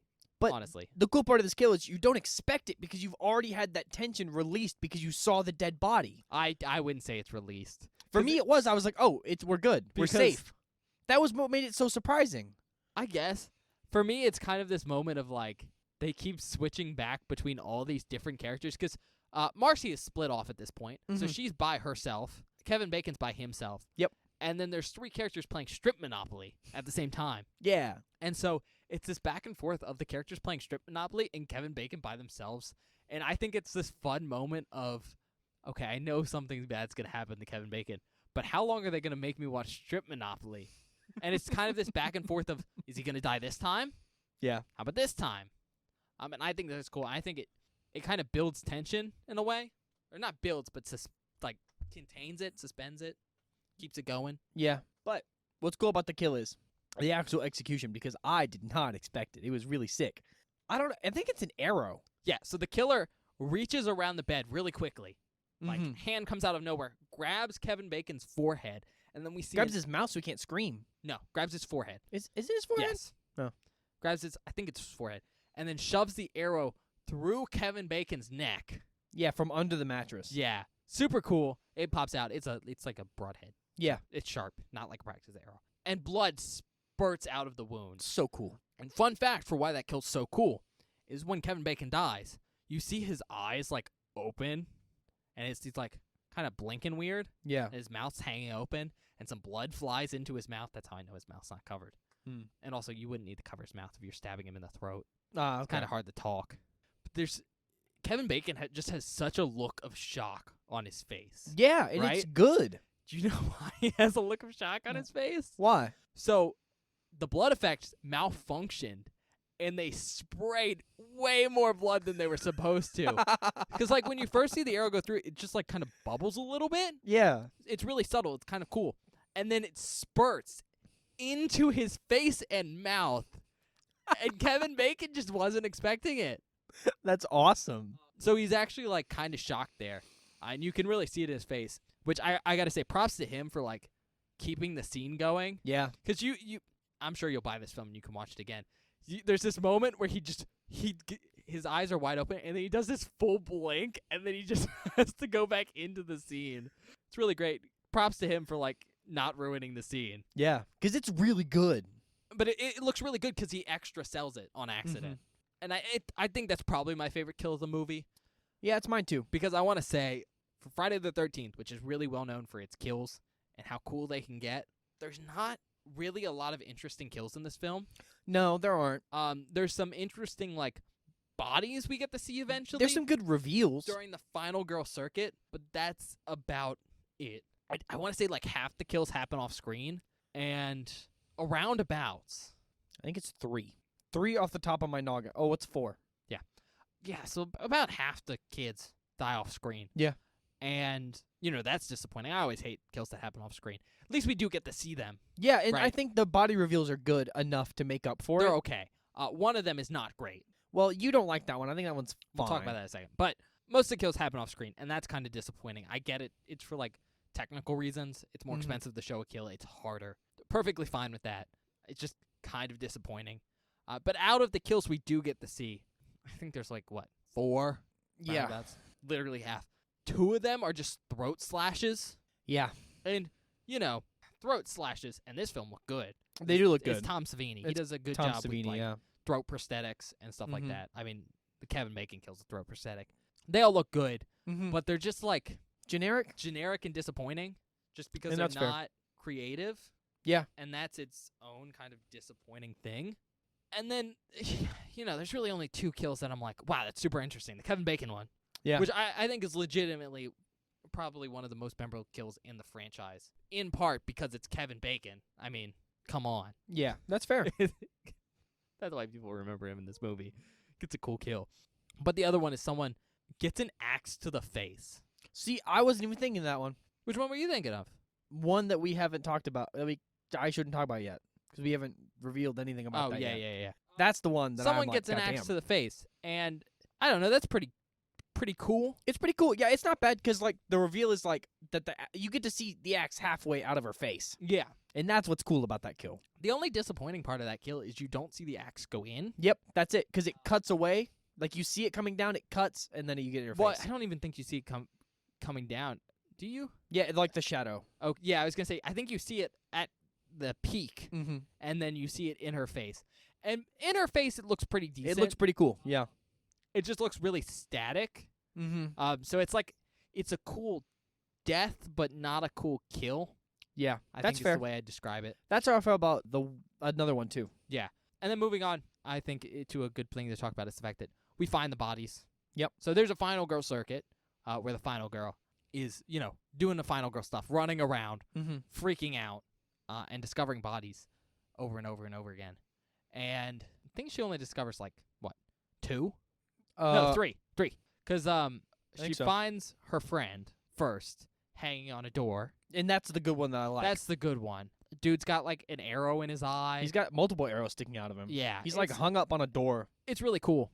Because like she walks up to the building, is looking for him. The and door's then open. The door's open and she closes it and he's on the other side. I don't even think she closes it. I think the wind closes it or something. Yeah, it gets pushed open. She gets the body revealed. It's really nice. It's a cool reveal. The second one is this girl gets thrown through a window. Yeah. But that's like the most disappointing one in the whole film because she kind of looks cool. She's tied up and she's got some blood on her face. Like she looks like someone tied her up and beat the shit out of her. Yeah. However, it is disappointing because I look at her and I'm like, you shouldn't be dead. There's not enough damage there. That is fair. But Also- I forgive it because it jump scares hard. Because she gets thrown through a fucking window when you least expect it. It does jump scare, and maybe I'm kind of like not getting that because I've seen this film, so I was expecting it. Sure, that's fair. I will say she comes through the window, I think, a little too slow for that to be a very effective jump scare. It's mostly the glass shattering. The noise is what really got me. Yeah, and then she kind of just sags through the window. But also that noise is evocative of the opening credits. yeah, Which I think is cool. I don't know. I just don't find it super like jump scary. That's fair. I think it's too slow. And then I just think her kill's very disappointing, especially for Savini. Mm-hmm. It's just it doesn't look good. And normally I would be a little less hypercritical, but when a character dies off screen and we find their bodies afterwards, I expect for it to be shocking Mm-hmm. because at least in my mind, the only reason you should kill a character off screen is that kill was too hard to film, and that means we get to see something really cool Mhm. now. And hers is just super lame. It's And- underwhelming. And it doesn't look like she's even dead. It's also like extra bad because like she died on the archery range. Yeah. There's no arrows, No, I expected her to be found full of especially arrows. because like how her character is introduced is Dickhead Ned shoots an arrow near her. It was implied earlier in the film that's how she died. We get to hear her scream when the lights pop on at the archery range, but apparently she got tied up and beat. Yep. Doesn't make sense. Don't like it. And then the last one, we get to see a guy swing down with a knife in his chest. Not bad. That's a good jump scare for like finding a dead body It's not bad. because you are not expecting it because he's like straight up in a tree. Yeah, it's very akin to the closet open in Halloween when Laurie Strode opens the closet and the body Yeah. flops down. Which derivative talk right there. Yeah. Good, but I don't know how he got up there. You just said Laurie Strode, by the way. That wasn't Laurie Strode in the closet. Well, Laurie Strode opened the closet Oh. and revealed the body. Yeah, That's I what thought you said Laurie Strode swung out of the closet dead. No. I was like, nah, she's still alive. No, she's not as of Halloween 5. She died in a car Don't crash. spoil Halloween 5. Also, Halloween 4. Well, she's it doesn't matter. It's the same timeline. I know. I'm just saying. You already spoiled it, but you spoiled it incorrectly. I wasn't wrong. You misquoted. You know what you did.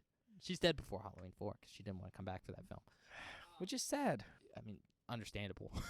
She was a big actress at that point.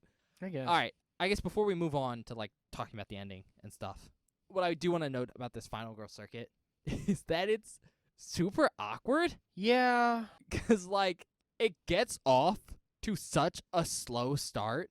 So for me, I count like the Final Girl circuit starting when we know the last person died. That isn't like, or at least no, it's implied that the last person is dead. Mm-hmm. That isn't the final girl. Sure. And the second that implication happens, we cut back to the final girl. And she was sleeping, so now she's awake. And it's been an indeterminate amount of time since that guy died. And it's implied in the film that it might have been immediate, but I think it's probably like been a while. It had to have at least been a minute. Because let me just say that guy was pegged up.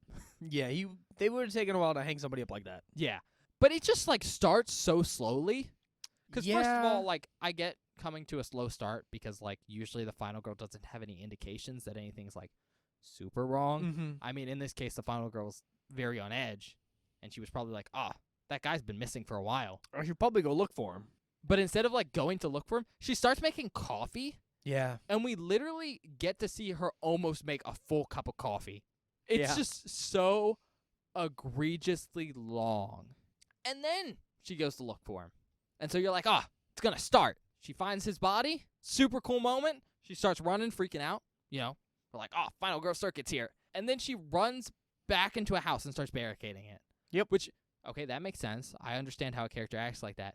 But it just goes on for too long. Yeah. Like, she barricades the house and then has enough time to calm down before the next trigger for the final girl circuit happens. And then there's another pause for like, I don't know, 5-10 minutes? It's a while. It's a big pause. Yeah. And then the final girl circuit resumes for the last time. Yep. It's just a weird way of doing it. I think it would have been smoother to have all the bodies come out at once. And more like tonally thematic and just like better with tension and scares and everything. Because having that like reveal of a body and a horrifying moment back to back to back, I think would have handled better. Okay. Do you have anything else you want to talk about before we get to this end? No, man. Okay. I'm ready to talk about the ending. So, probably the biggest spoiler here. So, I hope you've seen the movie at this point, guys. The most interesting thing about this film is that the killer isn't Jason. Yep. And, Bob, you didn't know that. No. I was surprised you didn't figure it out. But I tried my best to sell it the whole movie. No, and I was, about halfway through the movie, I kind of caught on. I was like, why the fuck are we not seeing this man? And I was like, that's weird that they're not showing it. But then, like, we both kind of explained it away by going, oh, yeah, it's like. I know. I was like, gotta sell it hard so Bob gets tricked. Yeah. I think it's one of those things that, A, doesn't really line up for the modern audience, but back in the day, horror movies tended to be a lot more implicit with killers in, like, original features. Yeah. In ways that they very much aren't nowadays. We've seen some more modern horror movies on this podcast, but even like the ones that are the first in the series kind of show the killer very Yeah, because early that's on. kind of like the point. Because that's kind of the point. But back in the day, they did that a lot less. I'm sure you've also noticed that. Oh, yeah, for sure. And so, like, not showing the killer for the whole movie does make sense in this film. It matches the time period. Yeah, and what sucks is, like, it does feel a little off nowadays. And especially knowing, like, this is a Jason movie and not getting to see Jason. Yeah. But, what really sucked was, like, I kind of, basically, the person who was the killer appears on screen and I went, oh, they're the killer. I instantly knew. Yes. But, I think that's because, first of all, you can put it together through context clues. Oh, yeah, you're supposed to know through context clues. Yeah. But also I was like, oh, I knew exactly who it was as soon as I saw them. I was like, oh, yeah. this is who this is. Okay. It's Pamela Voorhees. Yep. Jason's mom. And for anyone who wants to know, Pamela Voorhees is played by the great Betsy Palmer. She played Lieutenant Anne Gerard in Mr. Roberts. Save that till now. But yeah, she does a great job. Yeah, she's really good. She had some stage training, and very famously, there's a scene in this film where she slaps the shit out of the final girl. She slaps Alice. the fuck out of her like 5 or Hits 6 her. times. And I'm not sure if this is the case in the shots in the movie or if it was a practice take. I think it's a practice take. But when they did it, Betsy Palmer actually bitch slaps Alice. I think her name's Adrienne King. I might be wrong. Yes, it is. Good job, Bob. You're so much better with names. Yep. Yeah, actually bitch slapped Adrienne King. And then Adrienne King fell on the floor and was like crying. They're like, what the fuck did you do? Betsy Palmer was like, I slapped her. Yeah, I hit her. They were like, why? And she was like, well, yeah, but when you're in theater, you just hit so hard. Yeah. And they had to be like, yeah, but this is a movie. We pull our punches. Very funny bit. But she does great. And yeah, it's this cool reveal Yeah. when we see her for the first time. Because, like, we see how it happens is a body's just been thrown through the window. Yep. In the place where Alice is barricaded in. And she looks out and she sees lights come on. Like headlights. Yeah, and so she looks out and a Jeep pulls up. Mm-hmm. And, I mean, obviously, like, oh, it must be the killer. Except the Jeep is the same car that the camp's owner uses. Yep. And he left at the beginning of the movie. And so she assumes he's coming back. Yeah. Because at this point, she doesn't know he's dead. Mm-hmm. And she goes out to greet him, and An old woman gets out of the car. then an old woman gets out of the car. She's not that old. She's She's like not that old, but an older 40s, woman. 50s. Yeah. Older than everyone else at this camp. Oh, yeah. And she's already a little off. Mm-hmm. Because, hey, let me say this.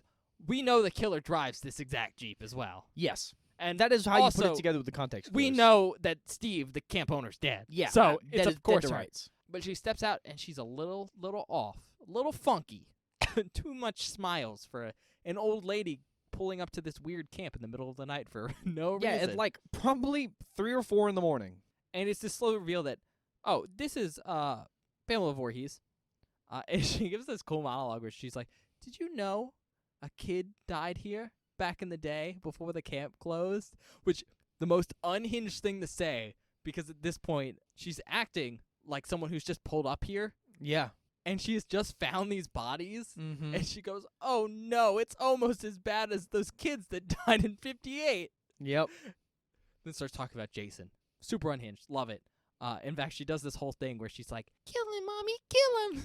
That shit is fucking freaky. But yeah, Pamela Voorhees is the killer. I think Bob kind of knew that there's some implication that Pamela is weird Yeah. that you got from a cultural zeitgeist. But honestly, I think the twist that, like, Pamela Voorhees is the killer in the first movie almost works better for a modern audience Yeah, it than it does. did back in the day, Mm-hmm. because You expect Jason the you're whole so time. tricked in the modern day to expect Jason. I mean, you're so tricked that, like, you can go the whole film and going, why are they showing Jason? This is so weird. Yeah, that's exactly what I was doing. But you wouldn't even think that it's Pamela if No. you didn't know that Pamela was a character in this series. You wouldn't. And I mean, I think for a lot of modern audiences, they don't know if they've only seen really recent ones. Mm-hmm. And so I think that's kind of a cool thing where, like, the twist works, I'd say, better today. Yeah. It's definitely, like, surprising that it's Pamela Voorhees when you watch this back in 1980, because there's no way to know it's Pamela Voorhees. No, none at all. They reference a kid dies in 57, Yep. maybe once before this, but the name of that kid isn't given. Nope. There's no implication that his mom used to work at the camp. Nope. Or that she'd be mad that the kids were having sex when Jason died. Nope. It's a very, like, out of nowhere killer reveal, and so Mhm. I think it's a bad murder mystery. That's fair. And I think it only works as a reveal nowadays because of the whole Jason implication.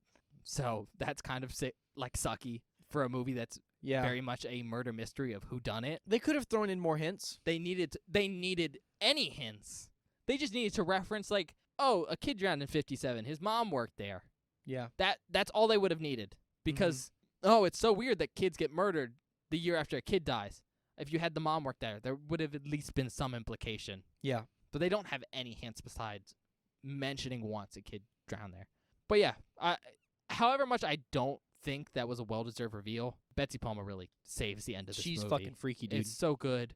She does such a good job. And I don't think this ending would have landed as well as it did if she wasn't in the film.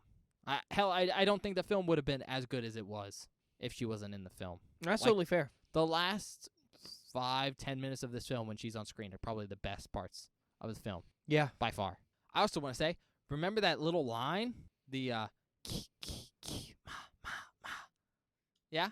Oh So my god. it's inspired by the words kill, kill, kill, mom, mom, mom. And That makes sense. the idea is it would be like little Jason Mm-hmm. whispering to her That's because fucking she's kind of cool. unhinged and she keeps talking to her dead kid. Yeah, she's kind of nuts. And the dead kid's telling her to, like, kill these people. Yeah, because he Who- wants revenge. I also don't know if you got that, like, she was kind of sometimes thinking that, like, Alice was literally Yeah. the people who Mm-hmm. let him drown. Yeah, yeah. Anyways, with killer reveals, I think it's important to note that the end of the film, Betsy Palmer, poor Pamela, dies horrifically. And it's one of my favorite kills in the movie. Oh yeah, It's awesome. the setup for it isn't good. No. Because it's super slow motion and it doesn't need to be slow motion. No. But we get to see Pamela Voorhees get her head lopped off by a machete, Yeah. cementing a machete as like a His- cool thing in this Yep, franchise. Exactly. And she uses it too. That's how Alice gets a hold of it. Pamela was using it. Yeah, and she dropped it and Alice picked it up and cuts her head off. But and she it's gets a good fucking reveal. Like, good kill. she gets her head chopped off. It flies away, and then we get to see this slow motion thing where like blood splurts out of her neck, and she just brings her hands up. Yeah, man. That's the coolest part about that kill is that her hands come up after she's dead and start like grasping for the air, and it's just such a like, I don't know, guttural like instinctive reaction or something. It's so good. Like, I love it. Yeah, so that's basically kind of the end of the killings, and we get to see Alice after she's murdered this woman hop in a canoe and just push off into the middle of the lake with no paddle. Yep. Which, not good decision. How are you going No. to get back? And assumedly pass out. And you thought the film was just going to end on a fade to black. Yeah, I was pissed. I just heard you getting really mad. How are you feeling the fact that like the whole movie didn't have Jason in it? I mean, I think they saw one brief like flashback scene from Pamela where you get to see a kid drowning. Yeah. He looks a little funky. It was fine. He's bald. Yeah, it was fine. Like, I liked it. It was completely fine. Honestly. Yeah. Because because at that point I had come to the realization that like, oh yeah, like Jason just it didn't exist yet. Like, we weren't there, you know? yeah. And I was okay with that. And I'm still okay with that. I like this movie. But it was a weird thing for you, right? Yeah, it was definitely weird coming from like a perspective of every other Friday the 13th film. Jason should be in every film. Yeah, exactly. But I was just like, okay. Yeah. So film ends with like Alice floating in the water. We see some cops pull up. Not Yeah. sure how they got there. I mean, they've been there twice already in Yeah. the span of like 24 hours. Mm-hmm. But they pull up with their lights on like there's an emergency. But I know for a fact no one contacted them. Yeah. The only implication is they might have called and the Mhm. phone lines were down. So they came to check it out. Because one of the I think the chief of police dropped off Steve near the camp last night. Yeah. So they might have been checking to see if he got there okay. Yeah, and he also like he had told them that in the morning, He would Steve's have one of them take him back to his Jeep because it Yeah. broke down in the middle of the road. and he probably noticed the Jeep still there and was like, "Oh shit, is Steve okay?" yeah. And he came to check it out. Oh shit, Steve, move your fucking car. It's in the middle of the road. That too, because it's like a small town with like one road, so it's kind of in the way. But yeah, then the scene closes there, with Alice just floating on the lake napping, and then all of a sudden, young boy Lake Jason pops out of the water and grabs her. And fucking flips the boat. Bob screamed like a baby. Scared the fuck out of me, bro. But it was all a dream. No, it wasn't. Yeah, it was. Yeah, it was. Alice wakes up in the hospital like a maniac going, is everyone dead? What about the boy in the lake that drowned 22 years ago? I feel the implication, and just hear me out, is that happened, No. but none of the cops saw it, and they like saw the boat flip and her going to the lake and pulled her out. No. It 100% didn't happen. Well, then how the hell do we get the next one? I'll explain that in a second. The implication there is that, A, it's a nightmare, right? Sure. Basically, Pamela Voorhees was screaming about Jason drowning in the lake to her during probably the most traumatic experience of Alice's life ever. Yeah, that's fair. And Alice, exhausted and in shock, pushes herself into the middle of the lake on the boat and falls asleep. And while asleep from, shock, she has what is essentially a night terror of Jason coming out of the water because Jason's linked to her fear through Pamela, and all she knows about him is he drowned there. And I think, this is my personal interpretation, but I think the reason that Jason A.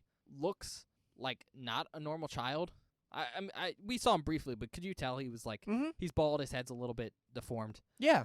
And I think the reason he looks like that is not because that's necessarily how Jason really looked, but because in Alice's imagination, all she knows about Jason is it's the kid of Pamela, a crazy monster.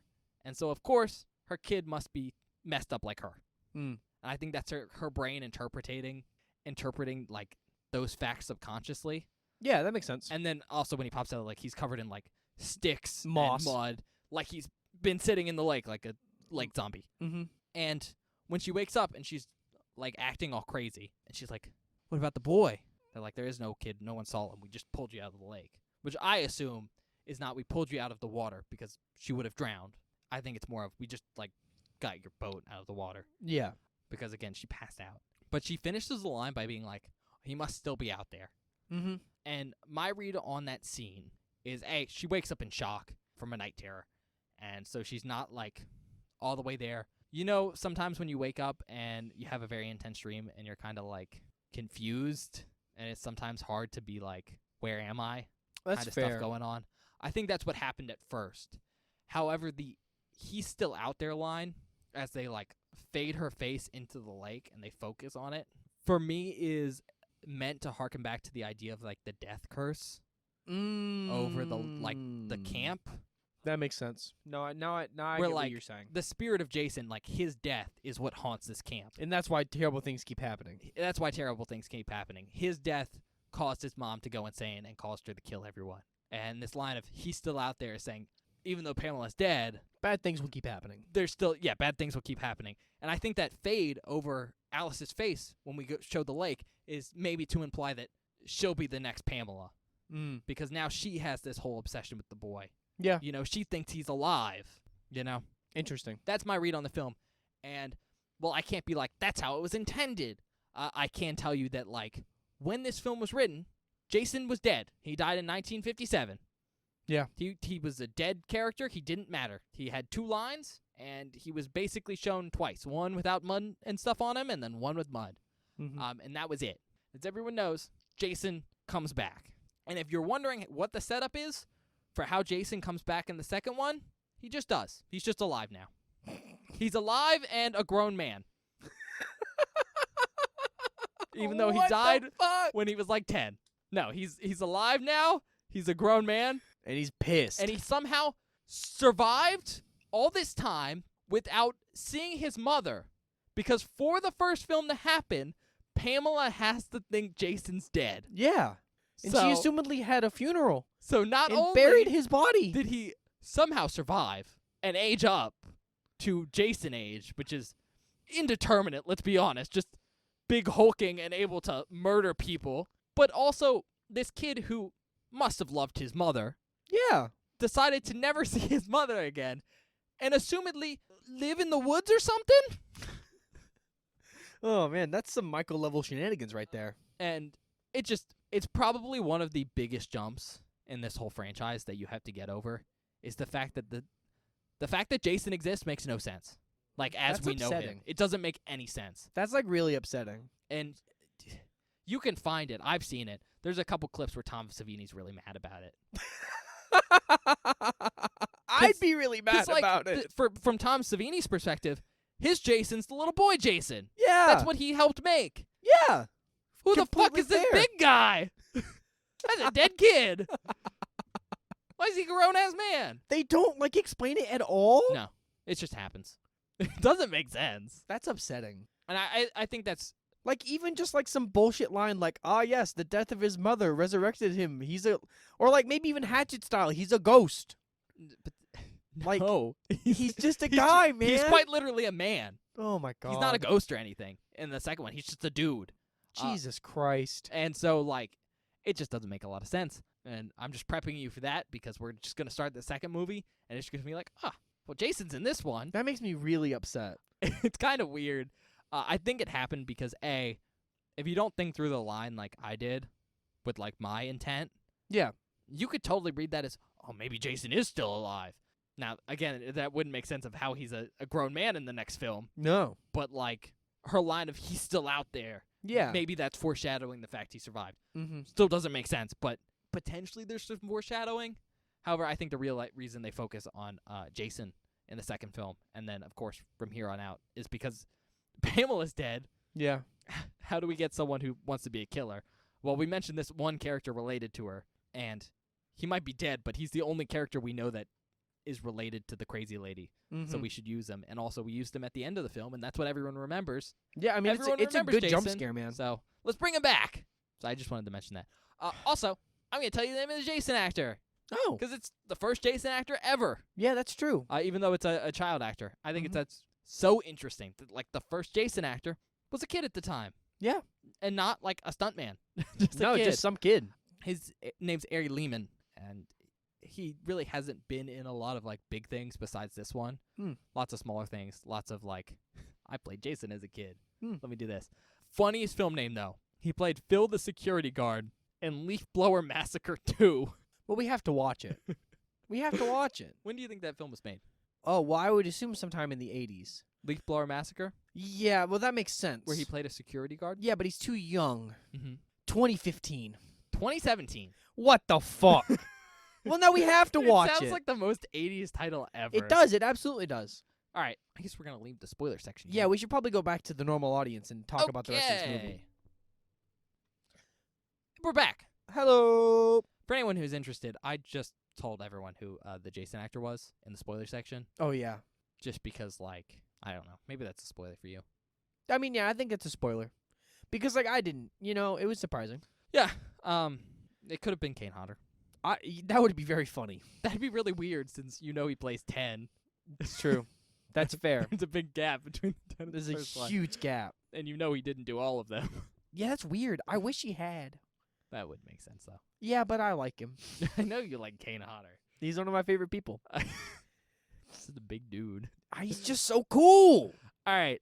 I guess that's all we have to talk about. I Yeah, guess I we think gotta we're go done. to recommendations. We're not done, but we're doing this part. Yeah, go. Look, if you are a fan of slashers and you have not seen this one, what are you doing? This is, like, really, really iconic in a lot of ways for a lot of people. Influential. Influential, and, like, it has a lot of the really classic slasher tropes, but especially the classic ones that come from the earlier slashers. Like, if you're a fan of Halloween, big recommend. It's very not. I don't want to. They're very similar, Yeah. but different in a lot of ways too. But that's cool, and I think that's good points. If you're a fan of Tom Savini, he does some good work. He's good. Like, he's so good. you don't get to see as much of him as you'd want. No, but what you do get to see is also just like of his level. You know what I mean? It's good. I like it. Except for maybe one thing. Okay, well, you like to bitch about one thing. Because it's not, especially for him. Sure, It's that's disappointing. completely fair. I think those are that's my only okay. ones, man. Okay. For me, if you want to see kind of a classic slasher movie, I mean, this is straight up that.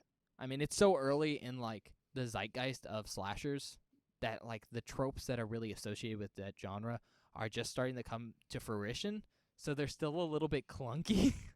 That's fair. Additionally, like, it's super influential. I mean, it's the first Friday the 13th movie, a film that basically shaped the horror industry for like 20 years Yeah. until everyone got tired of slashers. And so if you haven't seen this one and you're a fan of slashers or like you're a fan of Friday the 13th, go watch it. That's kind of weird that you haven't seen the original one. It's not going to be kind of like what you're used to if you're used to like Jason X. late stage Friday the 13th movies or like late stage slasher movies, like Scream and stuff. But go watch it because like it's important.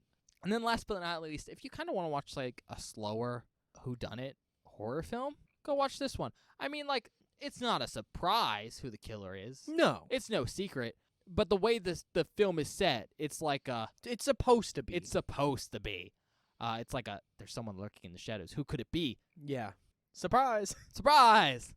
And like if that sounds like your thing, go check it out. It's very reminiscent is my thing. of like Halloween, but I'd say more closely of like Black Christmas, By Christmas or where it's like there's someone here. April Fool's Day. April Fool's Day, yeah. What was the one that we watched really recently? Sleepaway Camp. That was the other one. So if that sounds good, check it out. All right, rate it, Bob. I know you're gonna have a hard time here. I am. I really am because look. Okay. I'm like I just said. I'm a fan of like these slow whodunit slasher films. They're like probably some of my favorite films we've watched on the podcast. Like I like Sleepaway Camp a shit ton. I like April Fool's Day. I like what was the one you named right before that? Black Christmas. I like all of those films. It's a genre of film that I enjoy a crap ton. I'd say it's a suspenseful whodunit slasher. Yeah. The only one that we watched that I didn't like was like Terror Train, but that's just not a good movie. I bet you haven't thought about that one in a minute. I like the lizard. I like the lizard too. And And also shovels. the shovels must have got them both. I also like the conductor and his magic tricks. Yeah. There's a lot of things I like about that movie. It's just not good. Yeah, that's the problem. I do very much enjoy the definitely A gay-coded yeah. character. Mm-hmm. It's very funny. Movie is not great, but it has some good moments. But like I just said, I'm a fan of that style of film, and I like them a lot. But this movie's slow as dicks, and it doesn't have. It has some good kills, but it also has some pretty okay kills. You know what I mean? Like they're not they're not over the top like I'd want from a slasher. Yeah. But they're not like, because the reason, going back to Halloween, the reason the kills in that are so good to me is because Michael is such a brutal murderer. Yeah. And it fits the tone of the film. This feels campy and goofy, so I want like over the top kills. But instead they're like super simple and Yes. subtle. Like they're realistic. They're realistic. In a way Michael's aren't. Yeah. But yeah, I can see how that's kind of disappointing. Especially like looking at it from like today's standards. Exactly. But also, I like the end of this film a lot, which we talked about in the spoiler section. It really helps bring a lot of stuff into perspective and makes a lot of stuff really cool. 4.5. 4.5. Wow. I like this movie. I liked it a lot Okay. more than I expected. All right. Me and Bob are going to have very different answers here. Oh, really? Yeah. I kind of expected this one. Look, I like this film. I do. But I will say it's, in some ways, one of the stronger entries in the Friday the 13th franchise. Mm-hmm. And also one of the weakest. I mean, completely fair. Primarily because, like, it's just so slow. It's just so slow. It's a slog, but like I just said, I think the ending and the way everything gets wrapped up makes up for a lot of that, in my opinion. Yeah, I mean, like like it's all worth it. how it works out makes sense. Mhm. Like being a slow kind of like whodunit stuff, like slasher suspense film, it makes sense for the time period. It makes sense for the fact that this is the first Friday the 13th movie. It all lines up, but there's just too much downtime of just nothing happening, and the characters honestly aren't entertaining enough to carry it through. Like we've seen Sleepaway Camp before. Yeah. There's a lot of downtime on that film, Yeah. but it's super, super entertaining. Oh yeah. We straight up watched like a whole baseball game, and it's And the it's- funniest thing ever. It's pretty great. This film doesn't have that. Well, like- the strip monopoly comes close. The strip monopoly, yes, but that is The rest of it, no. maybe 5 minutes total, Yeah. split up, and it's also in the section of the film where kills are starting to happen. Mm-hmm. The first probably hour is basically dry as far as kills go, and it's just characters behaving as teenagers, not teenagers, like young adults, Mm-hmm. but not like very funny, entertaining young adults, just No. like normal people. And so it's a slog. I mean, I think until you got to the first really big kill, you were kind of ugh. You I know? was, but like I said, I think it all pays off. I also think some of the kills aren't great. I mean, we they're not bad. They look really good. No, when they're we not get bad to at all. see them. But the fact that we don't get to see like half the kills is disappointing. And also like the ones we do see, they're not as creative as I want for how little they are. 'Cause like we spent an hour trying to build up to getting to see some kills. I want to see something horrific. Yep. But I just didn't feel like it was horrific enough. We got some blips, but I just wanted more gore. I mean, this completely fair. Like for how slow it is, it needs some high points. Mhm. And the kills just weren't really doing it for me. However, and I'm not going to talk about it here because we talked about it in the spoiler section, I do think the last like 15, 20 minutes of this film really kick it in the high gear, really, A+. really sell it. And I think that's great. I Mhm. think it's probably the best part of the film, especially like the very end after we get down to the final go. That's probably the best parts of the film. All the people really sell it, you know? Yeah. Killer reveals there. It's cool. Even if we know who it is. Yeah. And so I guess what I'm trying to say is I think there's some really, really, really good parts of this movie. And then some parts of the film are just, like, not great, Completely fair. you know? And so I'm left at, like, an impasse here of what rating I want to give it. Sure. I'm really curious what you're going to give it, to be honest. Because I think I know where you're stuck, but I know what I think you're going to give it. What do you think I'm going to give it? Well, my implication here is you're stuck somewhere between a 3.5 and a 4, and you can't decide. I think it deserves a 4, but if you give it a 3.5, I understand. So, I'm going to give it a 3. Oh, damn. That's me being nice. I was between a 2.5 and a 3. Really? So I just want everyone to know right now I'm being nice here. And it's a hard decision for me. Because, like, look, for me, a 3 is kind of like meets expectations, right? Mm-hmm. We've talked about that a lot on the podcast. Yeah. And, you know, I think as this podcast has gone on, we've both been nicer with our ratings. I don't know about nicer. A little bit. I don't know. I've been pretty brutal lately, but we've also been watching some We've been shitty brutal movies. on films, but I think we've been being nicer to them than we were. That's fair. Anyways, point being is I think I'm going to give it a 3 here instead of a 2.5. But it really is a close call because, like, look, the expectations for this film going in, both for me, but I also think for the audience who would have seen this in 1980, was that like this is going to be a slasher movie at a cabin. There's going to be horny teens and they're going to get murderized, right? And technically it does do that. It happens. It technically does that. However, my expectation for that would be that there is going to be a good amount of kills. They're going to be bloody, and they're going to be like throughout the whole film. Mm-hmm. And so for the film to be mostly not that, and also not super entertaining, is kind of a disappointing fact. I think it really detracts from the film in a way that makes it hard to watch. Fair. Especially from like a modern perspective of like, because back in the day I could totally get seeing that from like trailers and stuff, but then going to see this movie and being like, oh, you know what, that was fine, I got what I wanted. Mm-hmm. But from a modern perspective, you watch this film, you're like, where's the kills? And then they blow their load right at the end, but it's just in one section, so it just feels, I don't know, kind of disappointing. Like there's not enough to balance out everything else. No, that's fair. Point being, it's like, I feel like it almost meets expectations, but there's too many detracting points and issues for it to fully get to a 3. However, this film does a few things super, super well. Like, I've talked about, like, the last 20, 30 minutes that I think they're super good. If the whole film had been that, I think it would have been amazing, but it's not. However, for me, that brings it up, let alone anything else. Like, we've talked about the music. I think that's great. Oh, so good. I think there's some good cinematography stuff. There is some really good cinematography, especially with the lake. And I really do think that saves the movie. But I think just the simple fact that, like, it's a boring film keeps me from going higher than a 3. Because, like, what's the worst sin a piece of entertainment can commit? Being uninteresting, you know? That's understandable. I see where you're coming from. And I hate to say that because, like, I enjoy this film. Yeah. But I also know, like, if I want to watch this film, I kind of just want to skip to the end and just watch that. And the worst part is I could do that and not lose anything. I think... I'll just give you Bob a look. Yeah. I think a lot of what your perspective comes from this film is that you've seen it before, and I think the reason I like it so much is because that's the first time I've ever seen that. I That's didn't fair. expect any of it, you know what I mean? And that's why I'm just like, I don't know to say like it is not mind-blowing, but it's just super cool.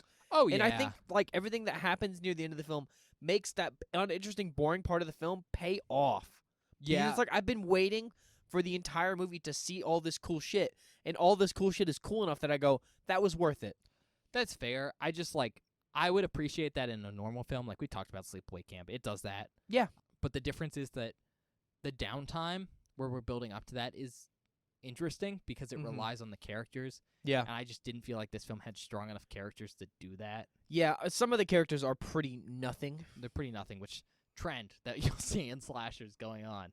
Yeah. Lots of nothing characters in a lot of movies. But I will say, like, Alice, Bill, and Brenda are There like, was a few. And yeah, they're good. it was fun, but they didn't have enough dialogue or scenes together to really sell it. Yeah.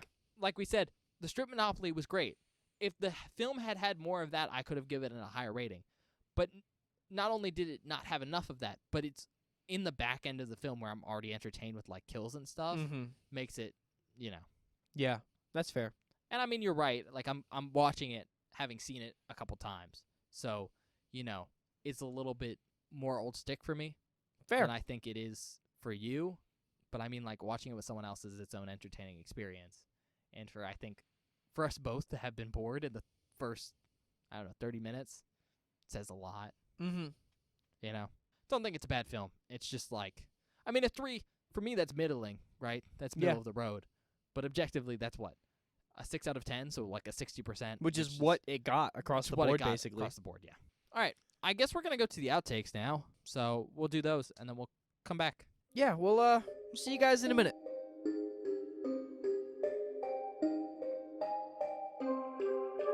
Hello, everybody. Welcome to this outtake section for this episode of Beware the Board. I hope you're enjoying our review of Friday the 13th so far. I'm really glad we finally got to watch it. But if you do not want any spoilers from this outtake section, please skip to 1 hour, 55 minutes, and 3 seconds immediately. This first clip is our reaction to the cold open. Oh my god.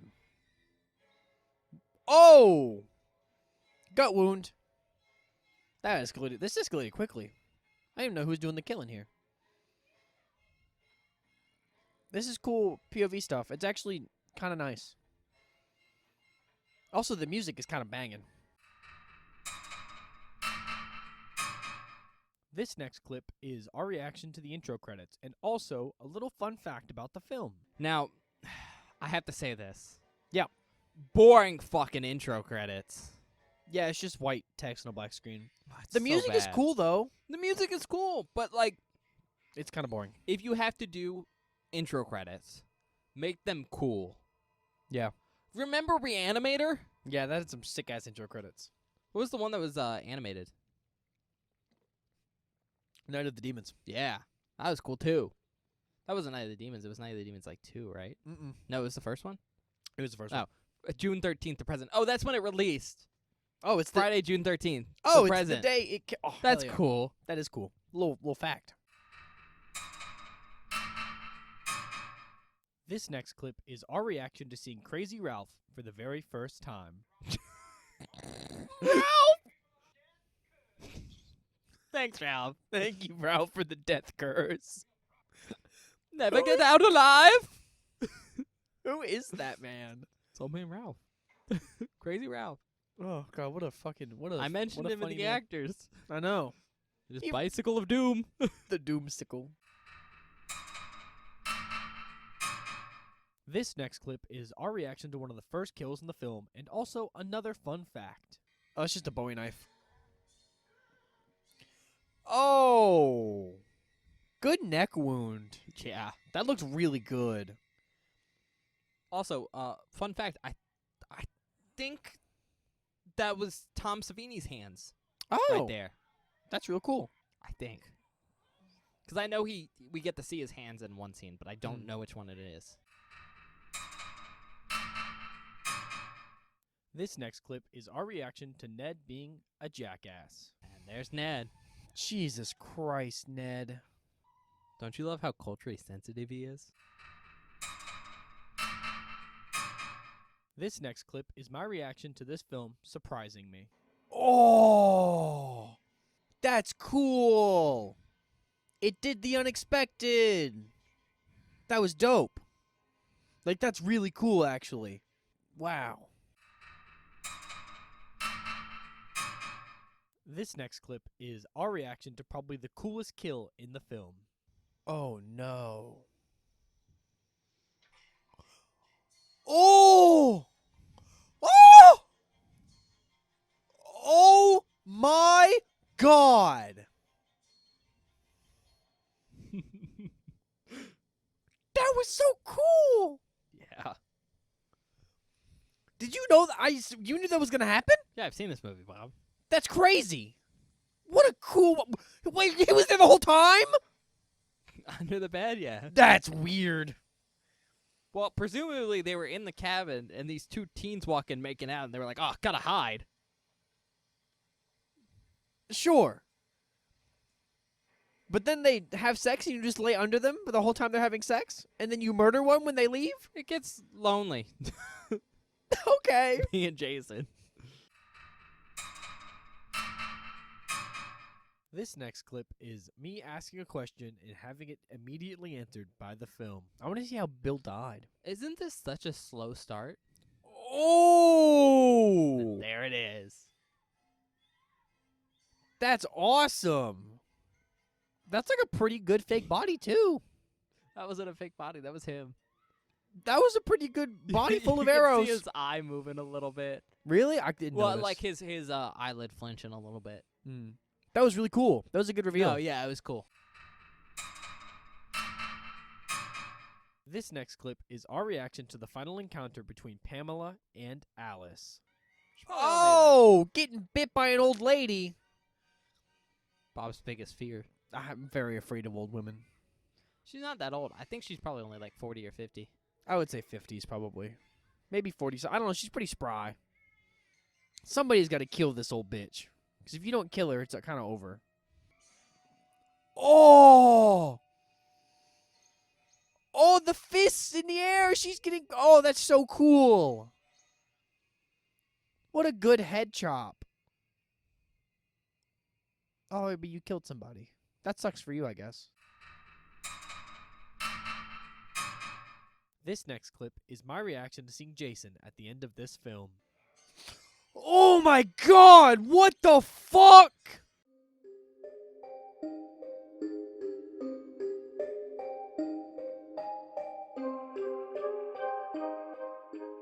Hi everybody, welcome back. I hope you enjoyed the outtakes. Do we have any announcements, Ben? I mean, there's the usual. Episodes are coming out on Friday. Look forward to those. But our other thing is that, like, we're doing this series now for a little bit, but we're going to have kind of a weird release order for this, at least from what we've been doing for our most recent, like, special stuff. Yeah. So these episodes are going to come out today, so Saturday, and also Wednesday. Yep. So Friday the 13th Part 2 is coming out Wednesday. Mm-hmm. So look forward to that. Yep. And then the Saturday after it is the next one, and then So on and so forth for 12 movies. till we're done. I guess, 6 weeks? Yeah, it would be 6 weeks. And maybe we'll do 3 in a week or something like that. I don't know. It depends on what we'll see. Something might happen.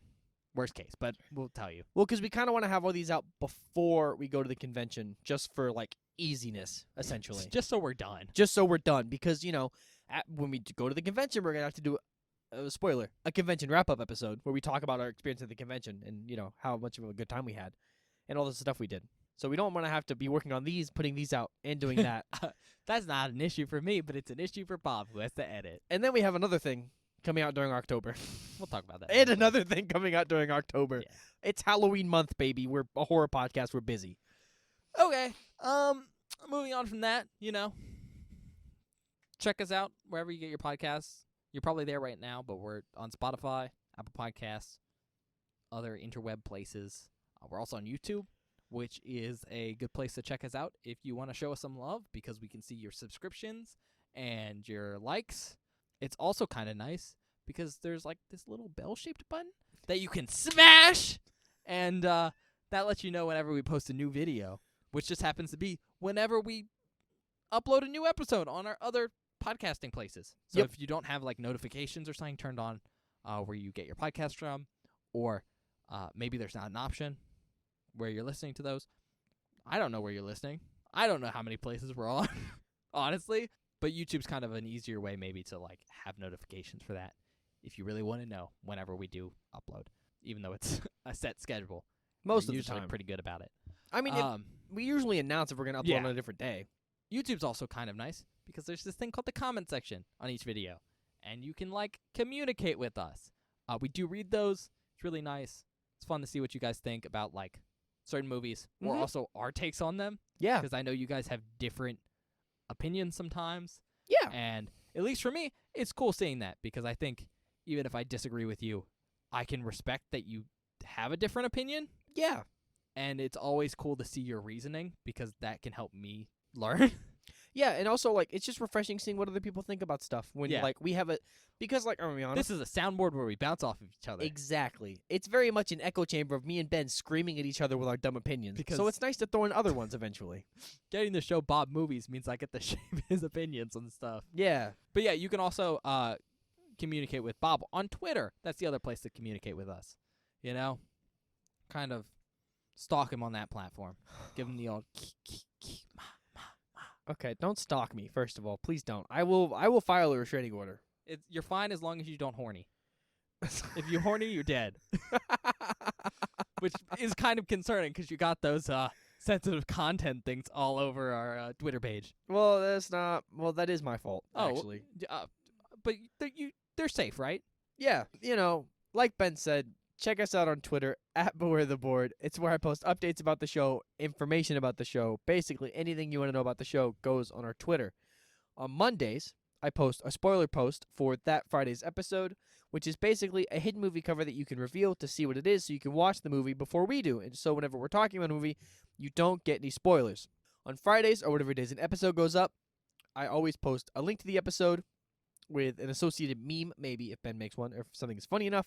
So if you ever missed an upload, wondering when something went up, or want to find something, there's always a link on our Twitter. Last thing, we're doing short-form content now on TikTok and YouTube Shorts. I cut old outtakes from old episodes. I cut new content from old episodes. Basically, if you're into short-form content and like the show, check us out @BewareTheBoard and on YouTube Shorts. I think that's it, Ben. All right. See you guys next time. Yeah, we'll see you guys next time.